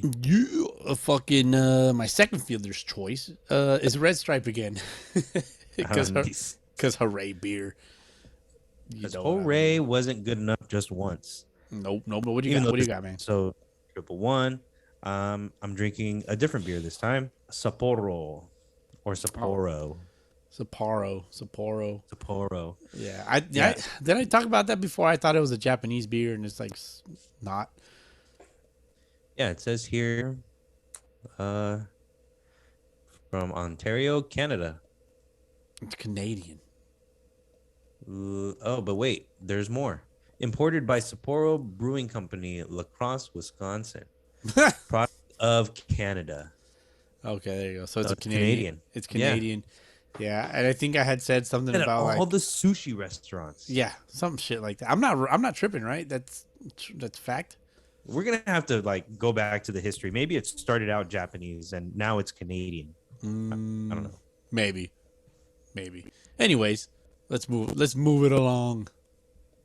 Moving along there, Bowski. We got some quick World Podcast Classic updates and some Wake and Rake Fantasy Baseball League updates. I know everybody's just absolutely dying to hear where we are and how our fantasy team is doing that we play for no money. Except for our personal league, the Wake and Rake, we play for money on that one. Yes, which we'll get into. I guess we can start with the World Pod Classic, right? Because Absolutely. I mean, we play against, for those that don't know, if you're new here, we have a fantasy baseball league, 16 teams, each represented by another baseball podcast that's out there in the world. Yep. Where would I start, man? Where do I start? Standings? We got to start with who are we going up against this week, and who did we beat last week? Okay. This week we went up against. We haven't done this in like a month, dude. All right, now I'm thinking about it. So let me see. Been a while. Do you want me to go over all of those? Because Jesus Christ, that's a Well, lot. let's see who we got this week right now. Oh, no, I mean, the week is over. I already filtered it. All right. So I think the last time we talked about this was we went up against Real Talk Baseball, which is another fantasy team, a fantasy baseball. They're a fantasy baseball podcast. Find them on YouTube. It's good Also stuff. the defending champs. Also, the defending champs whooped that ass. It was like a double week. We won 600. It was the All-Star weekend. Yeah, 632 points to 620. Right. I don't know how I did it, but I did it. Let me see, because I'm the one doing the day to day on that. Because you're a badass. Because I'm a badass. Yeah. Then the following week we went up against the Steel podcast, which they're a little inactive right now. So calling you out, we beat them 405 to 229, and then we played Javi, the deep fryer, our boy. Yes, beat one him. of the highest scoring teams. Yes, but also lost 354 to 283. And then last week we played. Damn against... you! Wait, did we win or did we lose that one? No, we won. Oh, okay. Yeah, Nice. we won 354 to 283. And then last week we played We Watch We Collect. Chris Castillon got a bit of an easy week, which was needed because only scored 305 points, but he only scored 202 points. So got another dub there. Ran away And then with this week we played against our boy Halo D, 326, beat him to his to his 260. It's weak. Dang. So And that puts us 5-week winning streak right there. 5-week winning streak. That puts us at 15-3. We have 100% chance of making playoffs. We're sitting at the top. Shout out to you, Bowski. Shout out to me. I've already said it, man. If we win it all, I want a trophy, glass crown trophy on my head, and I want it to be oversized like Biggie Smalls, and I'm gonna take this picture on like some throne with like a fat pinky ring, and but you gotta place it on my head. All right. We're gonna take it serious. I'm gonna take it serious. I'm gonna have serious winner face, and it's gonna be awesome. enough. But anyways, so we're at the top. Deep Fryer's in second place currently. He's gonna maintain that. Dingers in Case podcast 13-4. They're gonna be 14-4. Take a Pitch, I believe, is actually losing this week to they lost to Real Talk Baseball. They're both gonna be 12-6. Yeah, man. Top of the lineup is losing to Boxy Banner, Badass Billy Ballas. The Badass Billy Ballas will be 8-10. Top of the lineup, 4-14. At the bottom, 0% chance of playoffs. Let me see your guys. But they tried. Monday Mojo. They won 304 to 192 against the Yips, putting them at 11-6-1. Okay. Nice.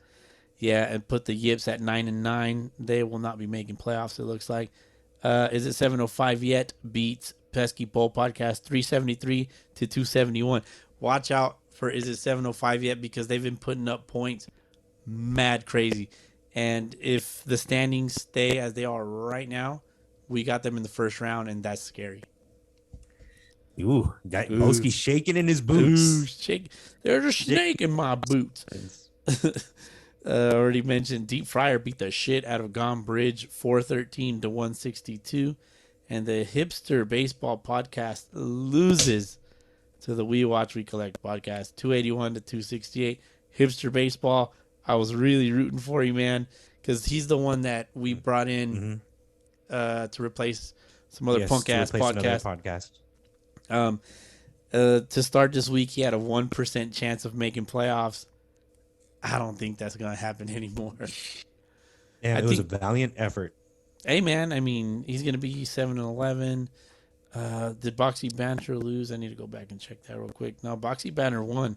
So Boxy Banter winning puts them at 8-10.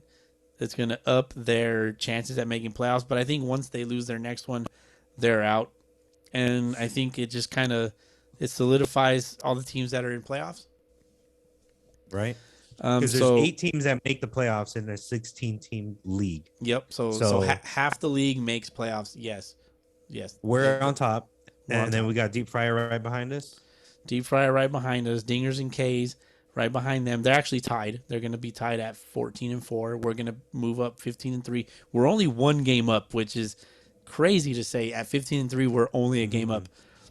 Let me see. Then Take a Pitch and Take a Pitch won. They're going to win, so they're going to be 13-5. No, Take a Pitch lost. All right.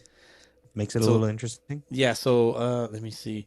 SoCal All Angels. So Daniel's going to be 11-7. Real Talk will be 12-6. Take a Pitch will be 12-6. So it's going to be a swap between All Angels and Real Talk. Monday Mojo will be 11-6-1. And is it 705 yet? Will be 10-7-1. There you go. So there you go. So it seems like we got 2 weeks left in this season, I think. It's after these next 2 matchups, then the real season starts. We got three more matchups. 3 more matchups. So there's 3 more. Yeah. So after these 3 more matchups, the real season starts. The real season starts. So the only team left really fighting for a playoff spot is going to be the Yips, which is not looking too good. They're not partaking, so that's on them. All right. They control their own destiny. They do. So they're sitting in 9th place. They're going to be 9-9, and they're like I said, they're the last team that's going to have a chance. I'm calling it right now. If they stay inactive, they're going to finish 9-12. Maybe. I mean, as long as they don't make playoffs, I think the only active teams really at this point, aside from Hipster and maybe We Watch, We Collect, everybody else is active, so they have something to play for. Bragging rights. Let's go. Bragging rights. That number 8 seed, I need it to change. I do not want. Is it 705 yet in the first round? So shout out to all the podcasts again. The usual shit. We gotta pick up nerd shit. Usual baseball nerd shit. That's right. Yeah, man. And then we still got our personal league that we're playing for money. And Bowski, you got a little win streak going over here. Yeah. Did I win today? Well, you're gonna win this week. You won last week, and then if I'm looking at this correctly here, you, my friend, I'm still out of the playoffs. No, you're not. Not. I'm in the 5th spot. Only the top 4. We set it at top 4. You would have won 3 out of your last 4, but with a win this week because you won against our guy G-Man Fresh, Team Freshness. Yes. So your victory ties you with him and keeps you ahead of 1 game behind me. Yeah, 1 game behind me. And then you'll be tied with him. Mm-hmm. And the only team that lost that's above me is going to be get long little Rube. Good old Rube over here. Yeah, DH won, the captain won, and Ringworm Roids. That's a name change. Had a boy. Yep. Casey. He got the rights to it. He got it first. Yeah, man. I mean, it makes sense because he was big old Tatis.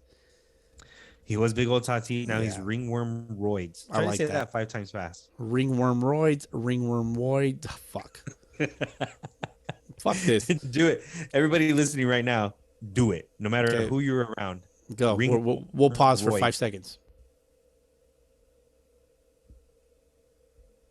Okay. There. All right. I hope you got it.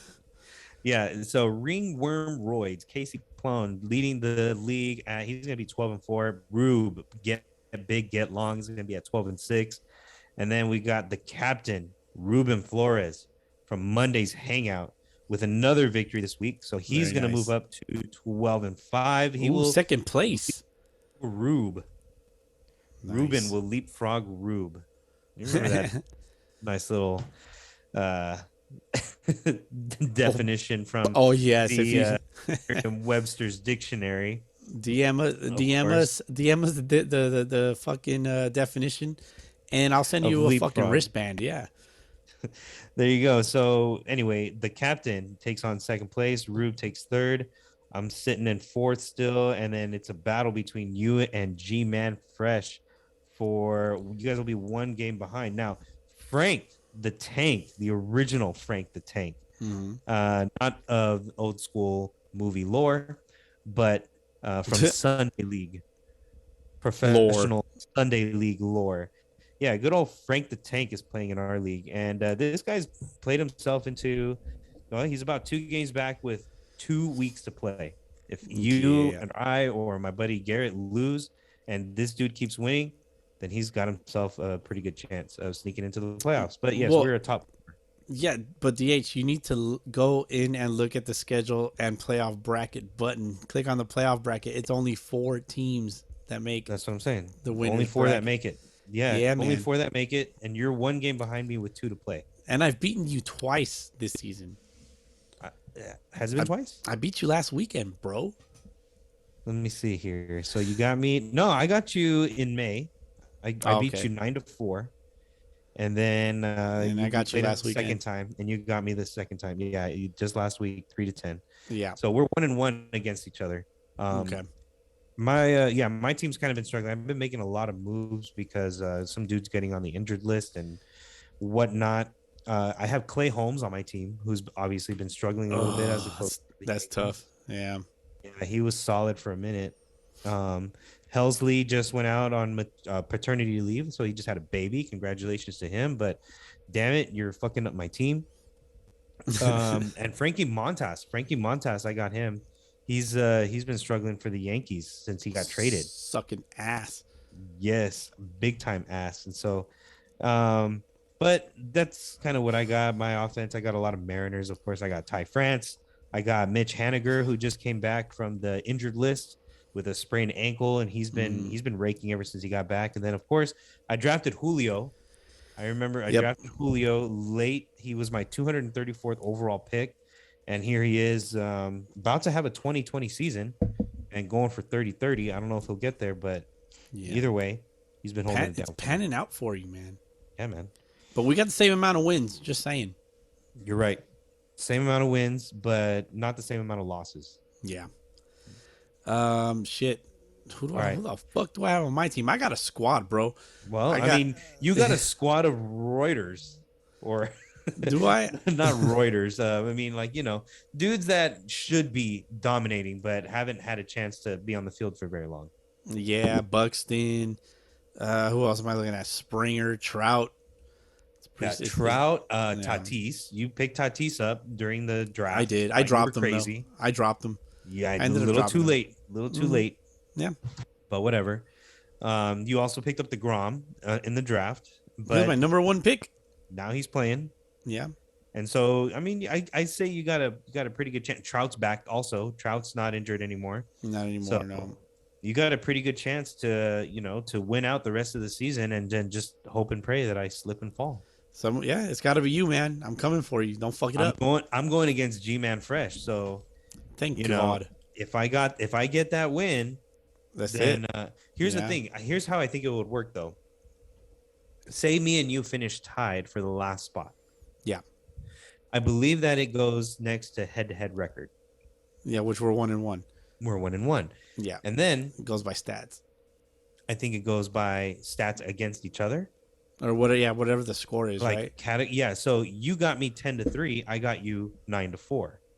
So that means that my win total 9-4, 13. Yours 10-3, Yeah. 13. Oof. I would have the advantage there. We'd be tied. No, 13-13. 9. Oh, I see. I see what you're saying. Yeah. No, I'm sorry. No, I'd have 9-3, 12. You'd have me, my bad. You'd have me by 1 point.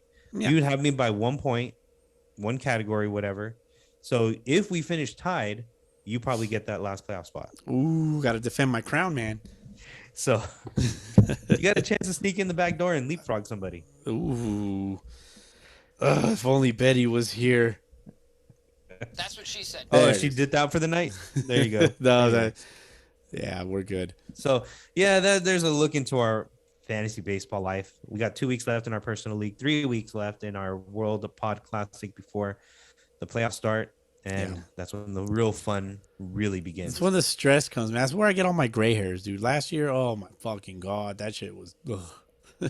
You ride that horse way too tight, or you tight your belt too tight. I don't know, man. You say you're too. You play it too close to the vest. You play it too close to your heart, and it affects you too much. But I got $200, so it's all good. All right. I got $200 and you don't. That's true. I guess you're right. You got my $20. I mean, it was free. free. That's all I lost. Yeah, that's true. So, but I got everybody else $200. That's fine. That's fine. Yeah, I want to spend your money. All right. Anyways, moving on. Let's go to MLB, Bowski. We got some stuff to talk about. We're gonna finish off this episode with some MLB discussions because some shit happened. Yeah, tell us what happened. Tell us what happened. So Fernando Tatis Jr. suspended by Major League Baseball, according to multiple sources, of course, for PEDs, performance enhancing drugs. If you didn't know what PED stood for, and the drug that he specifically got caught for was clostebol. Clostebol. How much of that was actually in his system is what I wanted. That's my first question. Like, because if it was a ringworm treatment, as he claims, or his dad claimed for him, then he wouldn't have very much of that in his entire system. So I think that's a detail that nobody asks about, which is probably not information that anybody's really actually privy to. So I'm curious about that. I think that would say a lot about the truth. How much of that he actually had in his system. Right. That's the question, is if they're telling the truth about, the medicine that he took and it had this substance in there, then there's got to be some kind of threshold, right? Like, okay, this came up in your bloodstream. This is a performance enhancing drug. It came up at this level, which indicates, medication type of thing. Like, what are you taking? Where did this come from? Like, can you explain yourself? Was it prescribed by a doctor in the U.S.? And if he can legitimately say, oh, yeah, well, look, I'm sorry, I went outside of, the team's suggestion, but I got this prescription from this doctor from this place who said that this is going to treat my specific condition and blah, blah, blah, blah, blah. There's got to be some kind of tolerance in that, right? Like, okay, you're telling the truth. You're taking this medication and it has this illegal substance. You're aware that you're not supposed to be taking this. Stop taking it, blah, blah, blah, or whatever. Like, that was a legitimate excuse, right? But it seems like it's not a legitimate excuse. That if MLB is able to really go back and say, okay, let's address this because this is a false reading, let's move on. It seems like they're not, because it's not a ringworm medication that he got caught for. Right. Well, there you go. I mean, I think you said it all. I mean, that's I think. I don't know how you feel about it. It seems like he got caught taking drugs that he wasn't treating for ringworm, and here he is. Like, he got busted. Is he really that dumb? Yes. Yes, because he making all that money, bro, like you got to protect yourself and your assets, like, and your assets is your paycheck. And if your body's your asset, really. And if you're not going to be bright enough and the people around him aren't going to be like, hey, man, you should probably hold off on that and check with your team to see if you can even take that or anything. Just like, why would you put anything in your fucking body like that? If making so much money and you're letting down your fucking team. Like even his teammates have already expressed how they felt about all that. And I mean, he's let them down twice this year already. So it's on him, dude. It's entirely on him. I know Pedro Martinez came out and tried to defend him. I'm not on Pedro Martinez's side by any means. It's not on the team. It's on Fernando Tatis Jr. Straight up. He needs to own it and just be like, fuck it. I'm sorry. Oops. Yeah. Yeah. Yeah. But again, it does take me back to like how much did they actually find in his system, but also like then you start getting into like micro dosing and all that bullshit. So I don't know. Yeah. I mean, if they can legitimately prove a case that it was a medication, then they should be able to address it and say, all right, suspended maybe just 10 games or something. Now you're aware you can still play this year. But no, this dude was doing something legitimately stupid. Yeah. And maybe in his brain, it was a business decision. Like, I need to hurry up and get back out there, but it backfired. So, yeah. And it's not just the wrist injury either that he's been dealing with. You remember the shoulder injuries he was having last year with that, and he chose not to have surgery, chose to try to heal himself with treatment. But I don't know, man. He's just made one too many missteps over the course of less than a year. Yeah, really, for him to be taken seriously at this point by the Padres. And yeah, great that they got Juan Soto.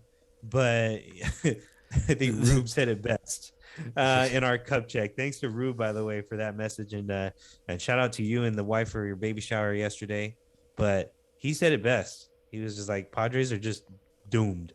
It's just crazy. Yeah. It's not enough. It's not going to be enough. Yeah, they either got to win it all or they're not. It's pretty straightforward. But the thing about Tatis is he makes... Go ahead. He makes that much of a difference on the field. Off the field, no. Mm-hmm. But on the field, when he's healthy, he makes that much of a difference to really consider the Padres a threat. But no. I mean, we saw when we went to the Mariners Padres a couple years ago or last year, the dude is electric. He's electric. Mm-hmm. He puts asses in the seats. Multiple home runs the game that we went to.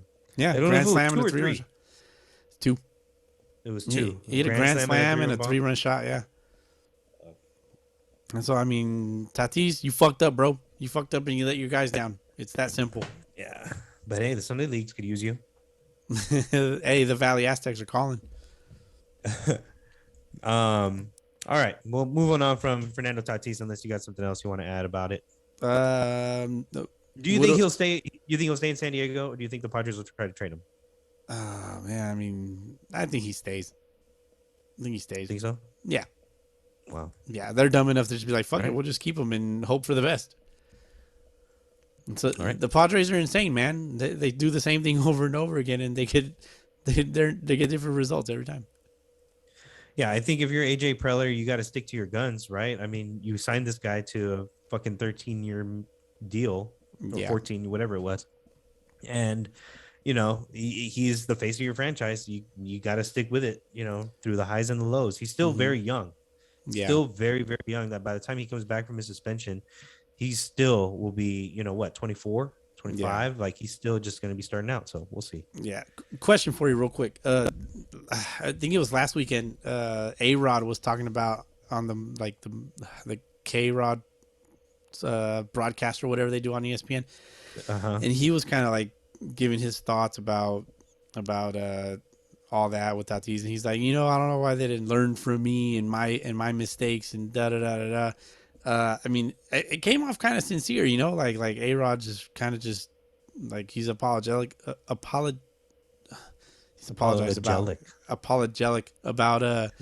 what he did in his career, and he's like, it just kind of baffles him as to why like nobody's learned from him. What do you think? Well, it's true. I mean, he was the poster. He was Fernando Tatis at that time, except he was a little older, right? Yeah, he was a little older, but he was on that same level of Fernando Tatis.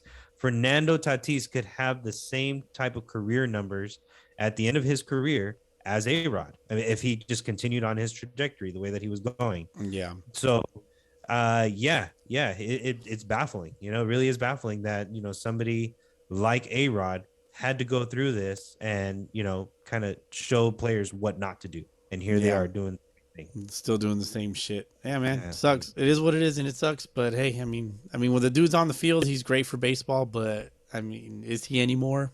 We'll see. Mm-hmm. No, we'll see. We'll see, Bowski. Yeah. All right, let's go. Let's move on to the Texas Rangers firing their head coach, Chris Woodward. No big deal. It means nothing to me. I mean, yeah, they're not gonna win after this. Like, I know the Phillies are winning. Who else fired their fucking managers? The Blue Jays. The Blue Jays fired their manager, right? Charlie Montoya. Yeah, they fired him. I'm missing somebody, but Phillies. Yeah, the Phillies. The fucking Blue Jays. I blanked out for a second. Oh, and the Angels. Yeah. So. Yeah, no wonder the Mariners are doing so good. They got the fucking Rangers and the A's. Angels. And the Rangers in their divisions. But yeah, man, I mean, I think it doesn't affect the AL West. I'll take it. It doesn't affect the AL West at all. No. I didn't think they were a playoff team before. I still don't think they'll be a playoff team without them. So, yeah, I guess you're right. It's pretty much a it's like a non-issue. Yeah, like a meh. All right, man, move on. Texas Rangers will, and so will we. How about Tony La Russa? You think Tony La Russa could be next on the chopping block with he has to be intentional walk with 2 strikes? He has against to be, a rookie. He has to be. Like, are you that fucking retarded? I know I've kind of defended him in the past, like. I know, like, Marcell Ozuna recently got a DUI just the other day, but in the past, the Russa got his DUI, and I was like, we've all driven drunk, blah, blah, blah. I'm guilty of it myself, too. I've said these things, but, like, I can't defend this. This is just, like... I cannot defend this, man. I can't defend this. I could defend somebody driving home under the influence. I could defend that, because I've been there. I've done it. I can't defend this. Oh, dude, you should be a lawyer. You should be a lawyer for one of these black people. Dude, this dude did it. Heard it here, Bowski's law defense. Can defend you. I will defend you. You are not with a G. Call Bowski 1-888 Bowski. I will defend you. Oh man, 1-800 BLD 5555. Intentionally walk somebody with 2 strikes. Call somebody else. Oh my god, I'm wheezing over here. I am not touching that shit. Driving home drunk. Funny. Call Bowski. Dude, that's 1, 2, 3 strikes. This motherfucker should be out of there, dude. I don't get it. Yeah, I don't get it. It's again, it's mind-boggling. Like, I make it make sense because it doesn't. It just doesn't. I can't either. And you hear the White Sox announcers also trying to explain it, and they can't. Like, it's 2 strikes though, and there's 2 outs. Yeah, I know, but yeah, they wanted to say something, and they know that, well, they might not be able to find another high-paying job ever again. There's nothing to say. Yeah, nothing to say except just like watch and stare and be mind-boggled. Could say, don't call BLD Bowski's Law Defense. Don't call him. Don't call Bowski's Law Office. BLO, Bowski's Law Office. That's DUI hilarious. Defense.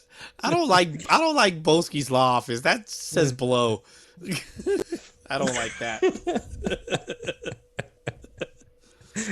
Oh, yeah, blow as in like don't blow in that breathalyzer until you call Bowski's Law Offices. Oh my god. Oh, there you go, man. Too easy. That's don't just blow hilarious. until you call Bowski. All right, man. Oh, shit. Let's move on to another thing. Dustin returning to MLB after a year of recovering from Tommy John surgery, essentially taking the place of Walker Buehler in the Dodgers rotation. The Dodgers are sitting pretty at the top of the National League West with no clear challenger in sight. So with the return of Dustin May, are the Dodgers the best team in Major League Baseball? No,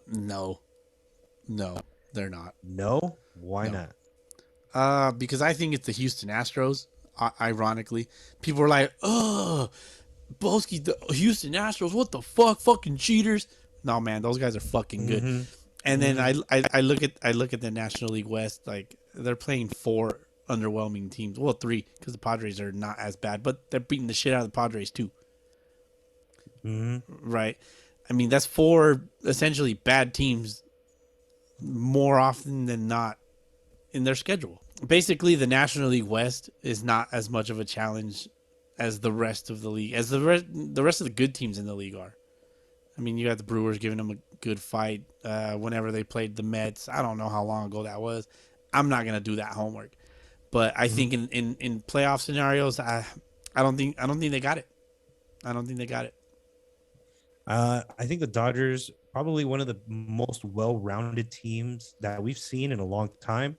I don't see them as a World Series champ. I know there's probably going to be they're good. They're good. But they're definitely good. I'm not giving them. I'm definitely giving them that credit, but I just don't think they play.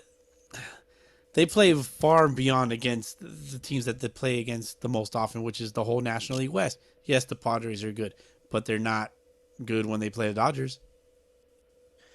yeah, they are on pace for 113 wins as of right now. They're on pace to have the best run differential in history. Right. And no team has done what the Dodgers are doing this year in terms of like scoring runs and in terms of preventing runs, defense, pitching, walking guys. They're doing the job in every single facet of the game. So yeah, I'm gonna be interested to see what the end of the season looks like for them. As far as the major league record for the most wins in a season, do you know how much? Do you know what that is right now, Bowski? Most wins. Mariners 116, right? That a boy. Of course you know it. Of course you know it. 2001. And then the other team to win 116 was the Chicago Cubs, way back in who the fuck knows, but probably 100 years ago. So.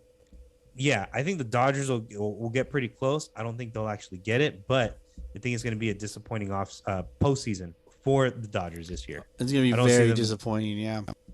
I definitely don't see them getting past NLCS. I see them getting there, but my preseason pick for the World Series was the Milwaukee Brewers. Do I still think they'll get there? Yeah, I think so.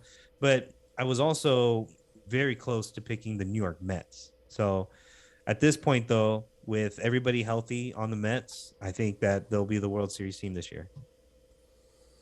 And there you go. Let me see. I'm looking at their baseball reference thing. They split with the Mets. Let me see. I'm trying to find their things against St. Louis.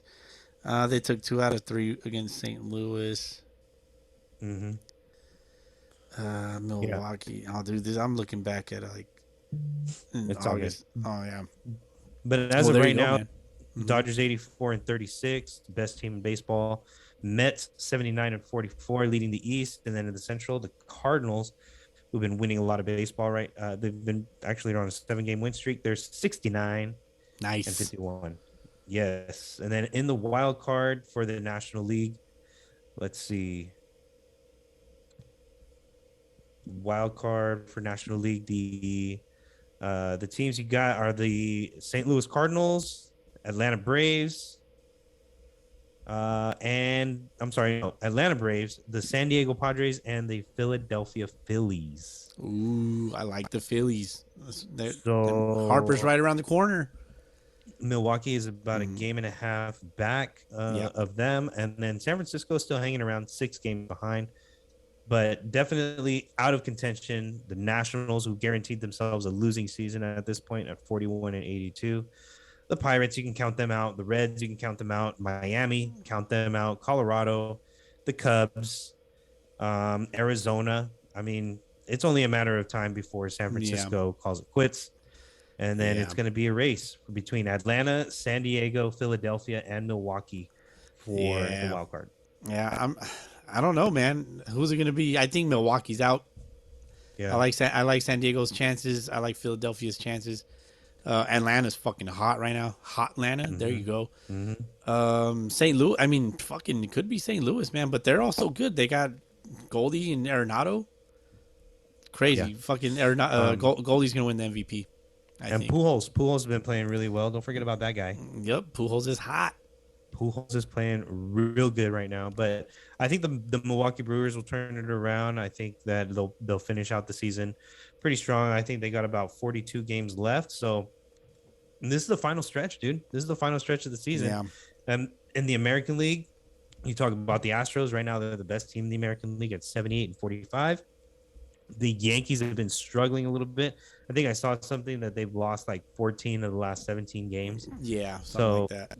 They're 74-48, and then in the Central, the Indians 64-56. What do you think of AL so far? I'm laughing at the Yankees. I'm not surprised with Houston. They got a fucking pitching rotation that's just wild. I mean, I think they just got McCullers back. They got Framber Valdez. He's a fucking stud. I've been saying it forever. Who else they got? They got fucking Verlander, Cy Young Award winner again. They got Christian Javier, and I don't know who the fuck else they got, but they're dope, bro. The Houston Astros are dope. They're a fucking squad. They got a great bullpen. They got a good solid lineup. They're built. They're built to win. Bregman's been turning around this year. Yep, he's got that dad strength going on. I think he just had a kid. All right. So, yeah, man. Okay, yeah, that dad strength is real, just like them hit bands. Just like them hit bands, man. Shout us out with your hit bands, please. You got kids. Yep. Other than that, I mean, Cleveland's been hot lately, I think. Yeah, they've been playing well lately. They've been playing a lot better. Been hanging around, and then Minnesota hasn't been playing well as of late. So, I mean, they're very close. I think they're about 2.5 games apart from each other. So it'll probably be. And then the White Sox. The White Sox have been picking it up. They are my preseason World Series winner. Yeah. And right now they're at 62-59. So the wild card is pretty lit. Guaranteed, pretty much the Dodgers are going to make playoffs. Yeah. And guaranteed, pretty much the Mets will be there. Yep. And then Atlanta, most likely. But in the American League, Houston, the Yankees. And then after that, it's just a big fucking shit show. It's a big fucking shit show, definitely. I mean, even my Boston Red Sox are still sort of kind of in it, but they're still in it. They're like in their last lifeline, and it's not looking good. They're like the Giants in the National League. Yeah, pretty much. It's not looking good. I still have my hopes, but 6 games out of the last wild card spot, chasing Seattle. We got to leapfrog 4 teams really, and including Seattle. Leapfrog, there it is. Yeah, with Baltimore, like Baltimore's balling, bro. Like fuck Baltimore. Hate those motherfuckers. Ugh, they're so fucking annoying. They're annoying. But if it's gonna be somebody like, hey, the fucking annoying little brother in the East is Baltimore, so why not? Yeah, I mean it's definitely congested in the American League East. Rube preseason predicted that there would be 4 American League East teams, and it could very much happen. Yep. And I mean, nobody thought it would be the Orioles, but still could be 4. Right now it's jammed at the top. Tampa Bay at 65-55, tied with Toronto. Seattle at 66-56. And then Baltimore at 63-58, only 2.5 back. With you got a 3-way tie with the 3 wild card teams. Yeah. So Bowski, I got a question for you. What up? I need you to tell me if this is bad juju. What I have done. What'd you do? So I looked at the schedule as soon as the postseason was announced. Postseason schedule. You fucked up. I already know you fucked up. You don't even know what I'm gonna say. Hear me out. Okay. Yo. So postseason is supposed to start October 7th, which is Friday, and the wild card series would be a 3-game series: Friday, Saturday, Sunday. Stop. I already know what you did, man. You haven't told me, and I already know what you did. Keep going. Okay, so check this out. I got these miles that I gotta use for American Airlines credit card, right? I fucking knew it. I mean, Alaska Airlines. I got these miles that I gotta use, bro. And so you know, I got fuck their miles. They just happen to cover round trip flights for me and the fam to go to Seattle at the same time as the playoffs. It's a coincidence, all right? It was a coincidence. It's a coincidence. It's a Yeah, coincidence. some yes. fucking coincidence. The flights are pretty inexpensive around that time, and the miles happen to cover it. And so, hey, and on my work schedule, nobody else has that weekend requested off. So, why not? Why not? So we got flight tickets to go to Seattle. We got a hotel reserved right down the street from the stadium, just because it was the cheapest option. Okay? It was my God. You're a fool.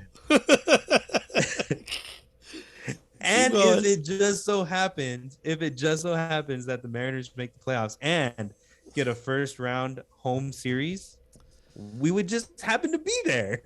Oh God, you done fucked up, man. You fucked up. Think so? You think so? Yes. Yeah. Did I just jinx that shit? Did I jinx it? Yep. You might be the biggest Mariners fan in all of content creation. So that's a big deal. I already knew what you were gonna say, bro. It would have been way more expensive if I waited to book. I mean, flights, can you cancel it? So that's exactly what I did. I purchased cancellation protection or whatever. So I paid like $70 to have that for the whole family in case I do have to move the flights. I can cancel it. I can reschedule for something else. I get my credit basically. Mm-hmm. So I'm not locked in. And the hotel is. Yeah, you sound like you're pretty fucking locked in. I'll be locked in when the moment is right. But the hotel, is pay when you check in kind of thing. Yeah. Oh, we got that. We got it all lined up. We got the stars already beginning their process of aligning. All right. Now I just need the Mariners to do their part. Now, did I jinx it? Did I put bad energy or did I put good energy out? I mean, just the simple fact that we're talking about it is more than enough. So, that's what I was afraid of. You've already put it out into the universe, man. That's what I was afraid of. That's what I was afraid of. But that's look, man. We grew up with the game of baseball. We are the most superstitious batch of people in this whole goddamn universe. What were you thinking? I just couldn't wait, bro. I couldn't wait. Like, okay, if it's wouldn't you rather pay more and guarantee their playoff spot? No. Because what if they go to the World Series? Oh my God. I gotta have money for that too. See, bro. This is the problem with Seattle Mariners fans. It's exactly this. You That's get not one the problem. No, you get one taste. You get one taste of success, and here we are. Here we fucking are. I am not surprised. Oh, Jesus Christ. It's gonna be the Red Sox. Thank you. Oh, fuck. All right, man. I hope it's not bad luck. I hope I just didn't fuck it up for the Seattle Mariners and their fans. Funny. We'll circle back to episode 111. Yes. Oh, the number's even perfect. I'm going to tell you when I bought the tickets, okay? Oh, I got it at the start of the series on Friday. Seattle and Oakland. And Mariners won that game. And to me, in my head, I was like, all right, perfect. I'm 1-0. I'm 1-0 with this in my back pocket. This past Friday. Yes, against Oakland. But then they go in and lose the next two. And, the Saturday game was extra inning, kind of a misplay, walk-off loss, whatever. Today, they just couldn't do it against a fucking rookie. And, so it's not starting out too well right now. I'm 1-2 with these tickets in my pocket. So we'll keep track. Yeah, we're going to have to keep track, man. We'll keep track on this. All right. Okay, let's move on quickly. I don't even know what to tell you, dude. Let's move on, Bowski. I want to move on from this now. Okay, I don't want to talk about it anymore. I got it out there. I wonder why. Move on. Pujols has 692 home runs. He's been on a tear lately after the All-Star break, hitting over 400. Dude's a goddamn legend. He's going to do it. I think I predicted this. I think I predicted this. Pujols will hit 700 this I think year. so. I think I did. I have to look back at my notes, but yeah. And this is his last season, right? Yep. He's not doing it if he's not going to continue on another season if he doesn't get it, which I respect. I think as long as he passes A-Rod, I think we're good. Oh yeah. He'll definitely pass A-Rod. A-Rod's at 696 if I'm not mistaken. Yeah, 696. All right. Yeah, 696. And then right now, the Cardinals have about 42 games left. Oof. So he'll have to hit one, I mean, once every 5 games or so. Yeah. Which I don't know. He plays a If he flat plays schedule every at day, the is moment. doable. If they keep pitching to him. If he doesn't play every day, that's the thing. He doesn't play every day. Yeah. But yeah, if he keeps getting his opportunities. But if he keeps raking, he could play every day. I mean, yeah, why not? It's up to 32-year-old manager or whatever his fucking name is. Marmol. Yeah, Marmol. Great baseball name. Yeah, man. I mean, it's up to that guy. Yeah, it's up to him. Yeah, for sure. And I think Pujols, if he's healthy, fingers crossed, prayers up that he can stay healthy. Dude, how electric in a playoff race, chasing 700. I know I don't know if we had talked about that before. If it would be a distraction from a playoff race, a retiring player chasing 700, if it would distract from a playoff race, but it's not. It might take some of the pressure off of his teammates. You know, maybe puts more pressure on Pujols, and so, but the rest of his team can play a little loose. So I think it's fine. I don't think it's a big deal. What if he hits his 700th home run on the clinching game for the playoffs? Oh, that'd be sick. Or in his last at bat of the regular season. Oh, that'd be sick. As the pitcher, like, what do you do? I serve him a cookie. Depends on who he's playing. Serve it up. Fuck it. Bless you. Oh, DH sneezes. Thank you. Yeah. No, I mean, depends on who they're playing. Like, look at the schedule. Let's see who the last game of the season is, and see if they even have a chance. Like, if they're in the playoff race, then he's probably not getting one. But if they're not, they're playing the Pirates, bro, in Pittsburgh. Yeah, I was looking that up, but yeah, fuck yeah, I love hopefully that. he can get it before Sunday, the 2nd of October. Let me see where we at. Pulling up September. All right, look at he's got the Cubs, the Nationals, and then the Brewers are tough. No, Cubs, Nationals, Pirates. Then a 2-game set against the Brewers, and then the Reds for a 5-game series against the Reds. Then the Padres, the Dodgers, Brewers, and then to finish it off against the Pirates. It's a good chance. It's a good chance. If he's at 699 before the series against the Dodgers on September 23rd, do you consider buying tickets to maybe see number 700? Good luck buying those tickets, but I'm down. There's also against San Diego the 20th, 21st, and 22nd. So I like that one better. He's got a pretty solid week in Southern California at the end of September where he could very much possibly hit home run number 700 in his career in Southern California. Ooh, I like that. I like the sound of that. Right. I'm all in. We'll stay tuned on that. Stay tuned. All right. Paul O'Neill, the New York Yankees, retired. He gets his number retired. Yankees, number 21. Ooh, that is my number. That's your number, yeah. No longer have a chance of wearing that for the Yankees. Interesting. Paul O'Neill. I mean, that happened already, right? I know it just happened recently. Okay, it was announced a while back, though. Yeah, it was. It was announced a while back that he was going to have his number retired, and they finally did it. And so now he goes up there with the likes of Babe Ruth, Derek Jeter, Lou Gehrig, Joe DiMaggio, Mickey Mantle, Roger Maris, all those, and Paul O'Neill. Interesting stuff. I mean, Paul O'Neill, retired 21. I mean, I don't see why not. I don't know if he was as great as those players were. But no, not at all. He was, He's a fucking gamer. He was in the middle of the lineup during the dynasty. So I guess, he was a big part of the reason why they won all those titles. So I guess I can see for the championships and things of that nature. He's not in Cooperstown, but I would be honored for sure. It's a huge honor. I'm sure he feels humbled by it and honored by it. He probably feels the same way. Probably feels like he doesn't deserve it, but here we are, and eternally grateful for it. So that's awesome. Yeah, good for him. Good for him. Anytime you get an opportunity to have your number retired, hey man, be grateful. Be grateful. Absolutely. Yeah. Absolutely. I love it. All right. How about this guy making his debut? He's a long way away from getting his number retired, but Winton Bernard makes his debut for the Colorado Rockies. Yeah. 31-year-old, I believe, or 32-year-old, Yeah. longtime minor leaguer, and finally gets his chance in the show. Yeah, man. He, as a matter of fact, our guy Chris Castillon from the We Watch We Collect podcast.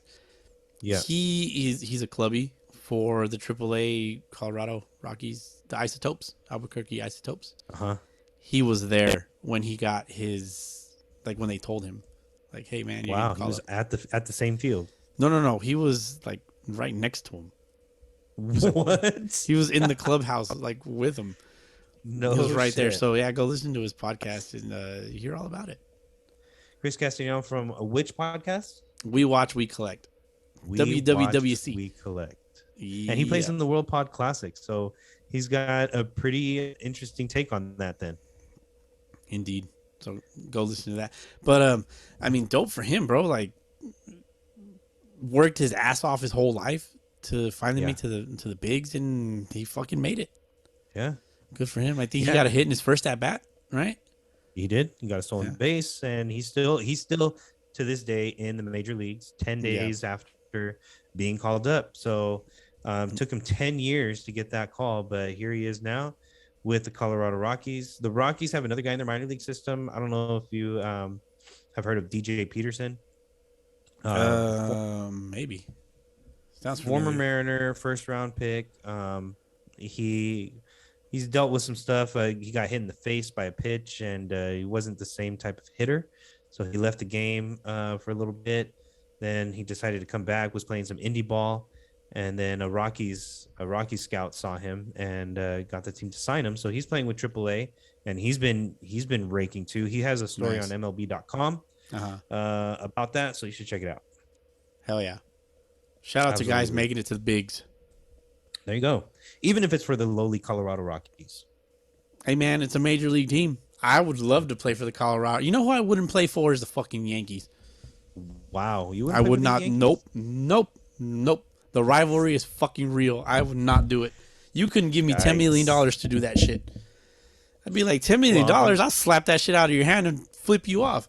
Fuck off. I respect that, though. Mm-hmm. You know somebody else who would play for the Yankees? It was Griffey. Love that. Did you just compare me to Griffey? I love it. Thank you. I appreciate it. Yeah, you and Griffey are in the same sentence. I'd be like, man, fuck you. I got my Funko Pops, bro. I don't need you, fucking Yankee ass. No, I wouldn't do it, bro. I wouldn't do it. I wouldn't do it. All right. You put all the money in the world in front of me. I just wouldn't do it. That boy Griff. Yeah. All right. Nate Fisher makes his major league debut. Boy Griff, this fucking guy. I love it. Nate Fisher makes his major league debut with the New York Mets, not a lowly team, somebody who's clearly dominating. But Nate Fisher is a guy who was a banker. Not that long ago. He was a banker just about a year ago, was playing pro ball. I think he was drafted by Seattle and made it up to single A, left the game for a bit, came back up to triple A. And then now he's playing with the New York Mets. But before he signed up with the Mets, he was doing commercial loans. Interesting. Let me see what bank it was. Citizens Bank Park is where he played, not where he worked. That's crazy. Anyway, I forget the name of the bank. But regardless, he was doing that for a little while in Nebraska before he decided to come back to baseball. So 26-year-old pitched for the Mets today. Made his major league debut. He's got one game under his belt, one strikeout with a whip of 1. Episode 111. Thank you. Nice. Thank you. I'll be here all night. We can end the episode now. No, I'm just kidding. So very nice. Shout out to Nate Fisher. I bet you he probably played in some Sunday League games though. Maybe you can't entirely walk away from the game. I'm sure he dominated against some Sunday League dudes. Oh yeah, definitely. I went to the University of Nebraska Lincoln. Yep. Love it. Rookie status still intact through 2022. Debut August 21st. On the 21st, DH. There you go. Nice. Dude, 21 numbers. references all I day love long. number play. Number play is my favorite. It's my favorite. All right, yeah, man. So shout out to Nate Fisher. Keep doing your thing. And then there was another guy, Swarmer. Remember, was his name Anthony Swarmer for the Cubs, who was playing Sunday League ball. Yeah, yeah. You had mentioned him maybe like 5 episodes ago or so. Yeah, maybe more. Yeah. Matt Swarmer was his name. Those are your guys, man. You love these like obscure guys, dude. It's interesting. I don't know how you come across these dudes, but it's wild. It's wild to me. MLB.com, baby. MLB.com. Dude, you know what's funny about with me in Major League Baseball? Like, if I want to tune into a game, which is usually Red Sox game, but if I want to watch another game, even with Red Sox game, like I don't watch post, I don't watch the pregame, I don't watch the post game, nothing. I don't read articles, I don't look up this, I don't look up that. Like I literally just watch the game, and I'm fully locked in on the game. After it's over, that's it. Like I tune out. I'm out. And then whatever I come across on Instagram, I'm just like, ooh, save, and that's what I do, man. That's what I do. I'm in tune, but it could be worse, I guess.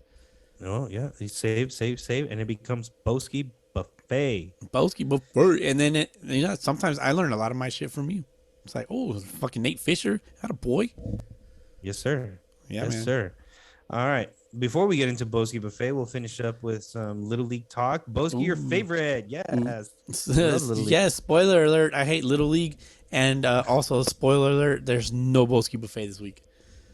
All right. Okay. Well, then we're gonna finish it up with some Little League talk. Bowski, you got Little League World Series going on right now, and you got 10 teams for the United States and 10 teams from international countries facing off for the World Series of Little League Championship.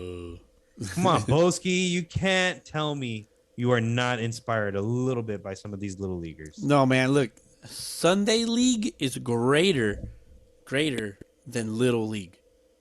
Don't do that. Sunday League is greater than Little League by far. Most of these little leaguers are going to end up in the Sunday leagues. I'm sorry, they just are. You're probably not wrong. I'm not wrong. I'm not wrong. But some of these will end up in the major leagues. Like one of them, maybe. He's lucky. No. You gotta give some of these dudes credit. You obviously had Frazier, right? Todd Frazier. I need that ratio. If somebody wants to do some math, give me the ratio. Michael Conforto was a Little League World Series participant. Well, look, it might be safe to say that maybe like 99% of major leaguers all played Little League at some point. It's obvious. Yeah. I would 99.9. Yeah, for sure. Yeah, I'm sure there's that one-off guy like Nate Fisher over here.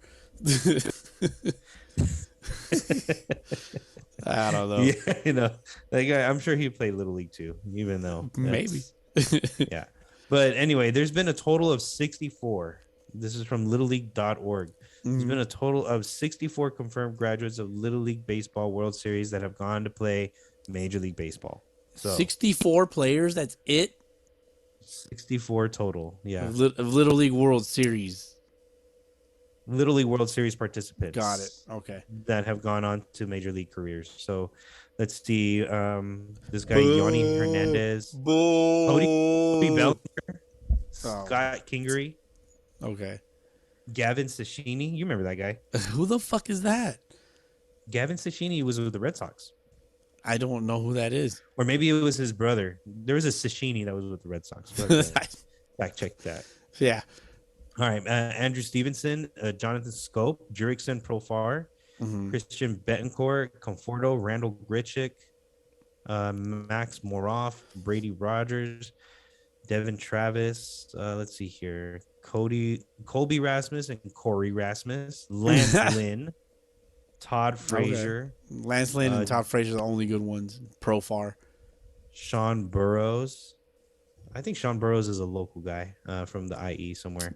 Jason Marquis, Jason Bay, Kevin Cash, Jason Veritek, Bowski, Jason Veritek, Dan Wilson, Jason Veritek, Gary Sheffield.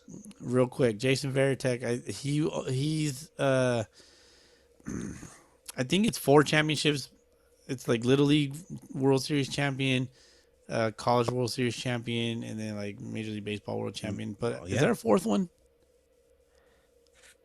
World base? No.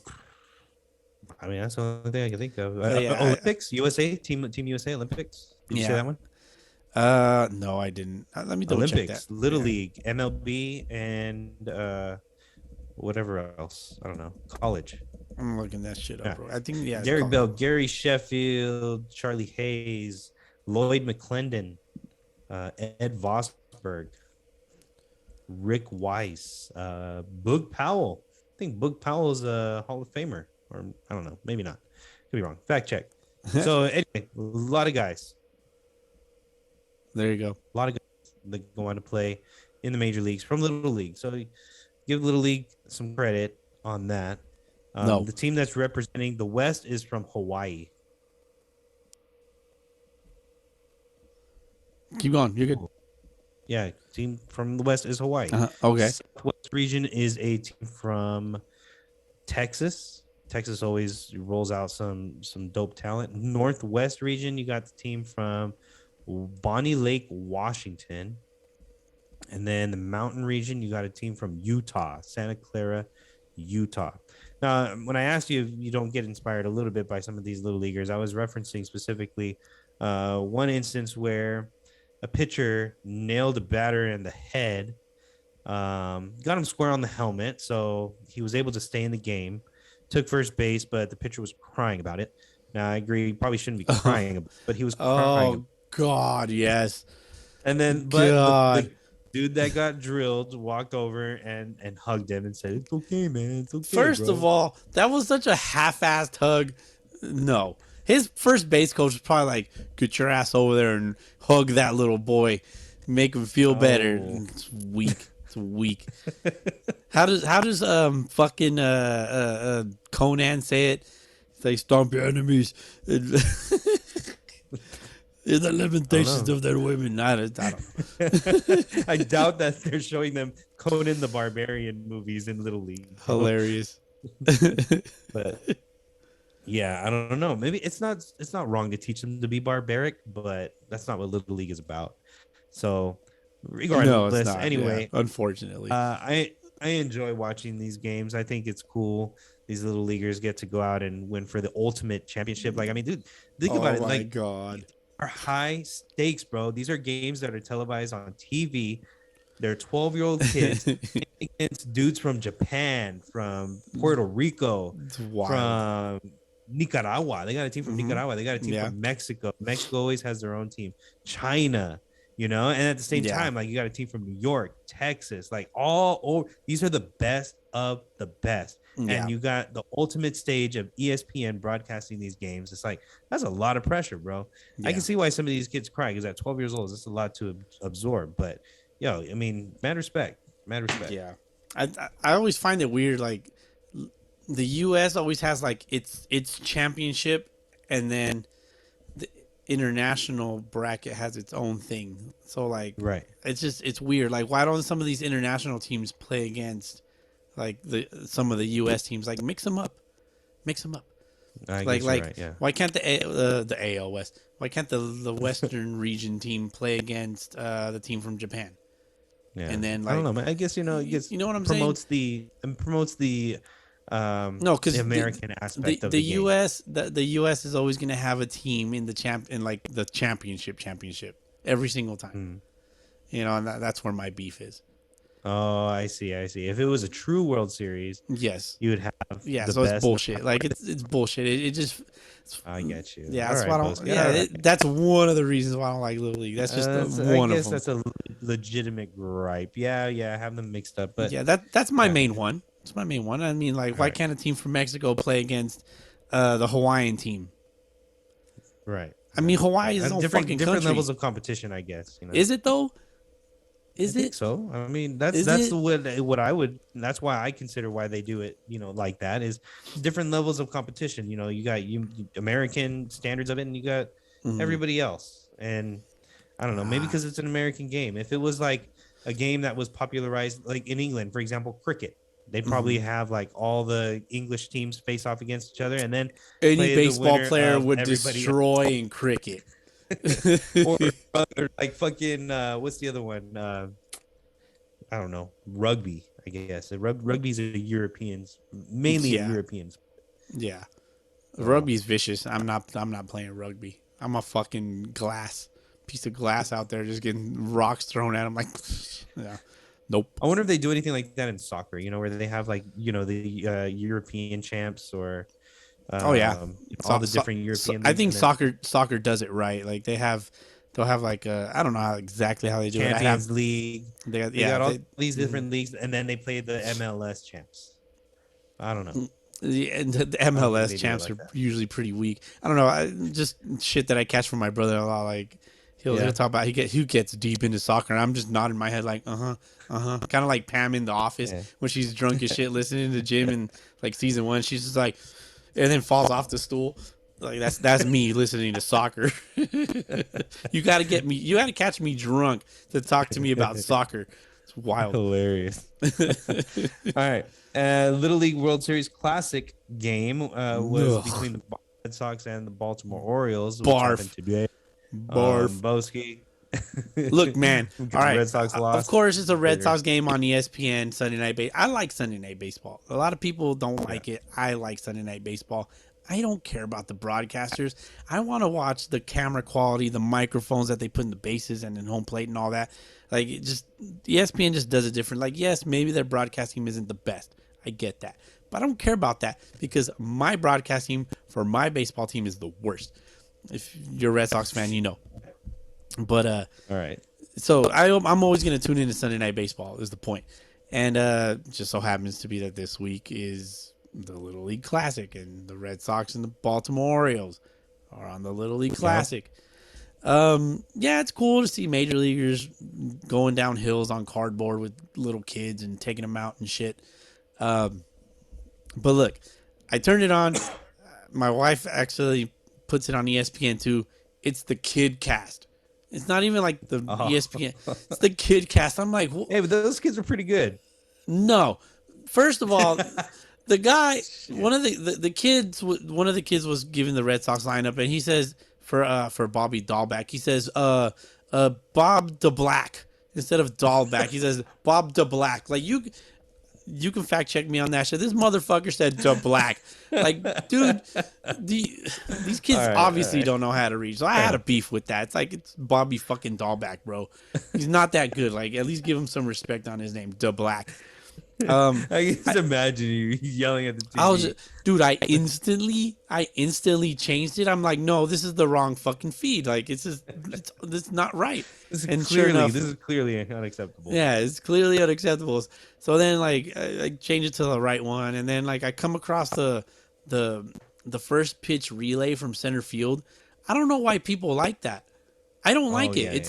It's fucking corny. It's corny as fuck, and it's like the epitome of a participation trophy. Like, no, and then they end it with like the little girl that throws gas to throw the ball to home plate. Like, just start it. Just do it only with her. Like, if she's the best one out there, put her on the fucking bump and showcase her. Like, no. And then they do this little weak ass toss. Oh, it's so annoying. I can't do it. I can't. And then they had Rob Manfred and George W. Bush in the booth. I don't know what the fuck they were talking about. I tuned out. I was like, no, I'm not doing this shit. Yeah, dude, I tuned out. And then I just kind of watched the game on like very low volume, and I played with my kid. Dude, Little League just doesn't do it for me. Like, it was just as bad as like the corny game, the Field of Dreams game, which I don't think we even talked about, but yeah, it was not for me. It's not for me. It never will be. It's never gonna change my mind. Fight me. Very well said. Very well said. Sorry. Although I disagree with almost everything. Just about everything. Yeah. You always do. You never fail to disagree. I will tell you, though, that was very well said, though. That was very well said. And I can understand where you're coming from. I understand your perspectives. Yeah.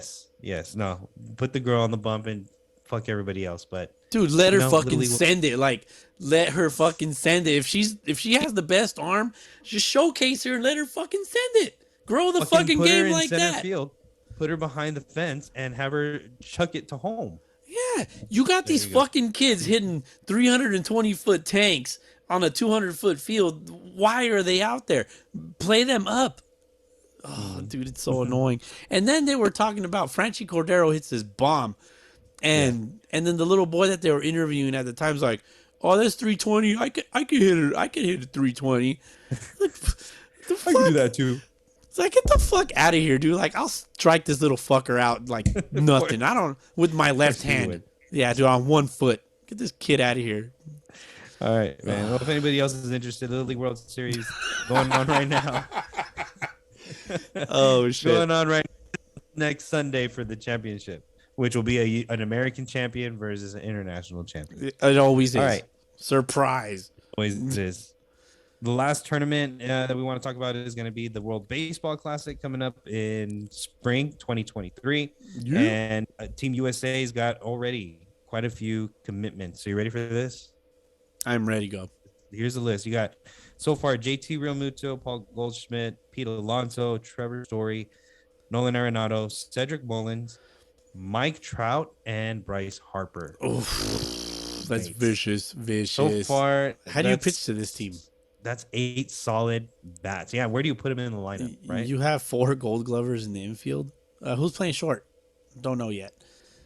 Don't know yet. You got Story committed already, but yeah. I mean, who's a shortstop out there that you would consider Trey Turner as one of the best? You got Trey Turner. I mean, has to be. If we're going Americans, Trey Turner. I can't think of anybody else. Yeah, I don't want Tim Anderson out there. Nope. Come on, Bowski. He can stay his injured ass wherever he's injured. All right, but if you were comparing shortstops, I would go Trey Turner also. Yeah, probably Trey Turner. Yeah, you got to go Trey Turner. So, I mean, that's pretty much the missing piece right there already. That's a stacked lineup if Trey Turner commits, but we'll wait and see. How about the pitching staff? If you get Garrett Cole, Jason, or DeGrom, Cole, DeGrom, Scherzer as a 1, 2, and 3. That's all you need. The World Baseball. They'll probably be on a little league pitch count. It's all in the bullpen. The bullpen. We'll see. You can put anybody else there, but how do you feel about Mark DeRosa being the Team USA manager? He don't need to manage them. Look at that fucking squad. They know how to play baseball. Exactly. D-Row. I mean, I like D-Row. Don't get me wrong. He's cool, but he's not gonna do much. He's not gonna do much. Right. He's not gonna do is stay out of the way. He doesn't need to do much. Yeah, it's just like, hey guys, just here's the lineup. Like he could pull the lineup out of a hat and it'll be fine. Yeah, just stay out of the way and don't do anything stupid like intentionally walk somebody with 2 strikes and you'll be fine. Bingo. But I mean, their biggest challenge, Japan and the Dominican, Puerto Rico. Yeah, that's it. Japan, Dominican, Puerto Rico, Cuba. Cuba. Yeah, always. Dominican. Oh yeah, you said Dominican. Yeah. All right, there you go. Good shit though. We'll see what that roster will look like as it gets closer to February. Yep. I'm sure the lineup or the roster will be set by then. And then March is when the big tournament starts. Yep. Are we going? We're going, Boski. Let's do Lock it. it in. Lock it in. Fuck. We're going. Yeah. I just need like we're going. Just like we're going to the All-Star break in Seattle. I need the dates. Fuck yeah, I need those dates too. I think they already came out July 13th, which is a week before my wife's birthday. So that works out pretty puffin'. Yeah, it works out pretty fucking perfect. You said puffin. Did I say puffin? Pretty puffin perfect. Puffin perfect. Hey man, these 2 shots kind of hit me a little not too hard. They didn't hit me too hard, but I'm good. All right. My rant kind of explains it all. That was a beautiful rant. Yeah. No, but July 13th or July 11th. I'm sorry, Bosie. It'll be July 11th. Yeah. So you're going to need Saturday would be the Futures game if you plan on attending that. Yeah. Saturday, Sunday, Monday, Tuesday. I love that. It's a whole 9, 10, no, 8, 9, 10, 11. I'm thinking we're heading out on that Saturday morning or Friday night. It'll probably be Saturday morning early. Yeah, makes sense. Yeah, Saturday morning and then come back Wednesday. So there you plan go. On it. Plan Pencil on it in. Both. Yep, let's do it. Let's do it. All right, man. Let's see. I got a fact check real quick. Sapporo beer is actually a Japanese beer. Okay. I'll take your word for it. Sapporo is the oldest brand of beer in Japan, founded in 1876. Oh, okay. Perfect. And with the adventurous spirit of Seibei Nakagawa. Perfect. I love that. I'm glad that it's actually Japanese, not Canadian. It is Japanese, so you weren't wrong. You weren't crazy. Okay, perfect. All right, man. I'll pair that with some Soto Sake. Soto Sake. Yeah. Never Soto's listening, and I know he knows. All right. For sure. Perfect. I got nothing, man. I got none. I got my umpire fees. Oh, fuck. I got that too. How much do they cost? $5. $5. Beautiful. I love Everybody's sleeping in your house, huh, Bowski? Yeah, a little bit. I don't know if my baby's right on the other side of the wall. I don't know if everybody's sleeping here, but now they're awake. They just woke up. Yep. Yep. All right, man. Yeah, that's all I got, bro. So That's a wrap. Good shit. I hope you feel better. Hope you and the fam keep recovering, and we'll be back in person probably next week. Hopefully. Yep. Hopefully. Yeah, man. All right. And if brother. you're out there, you want to talk to us, hit us up. You got something to say, send it. And, we'll share it. And if you're driving drunk, don't forget to call. Blow. Bowski's Law Offices. Put that on a fucking shirt. Jesus Christ. All right, homie. All right, dog. Let's get that Catch you on the next one, dog. All right, peace.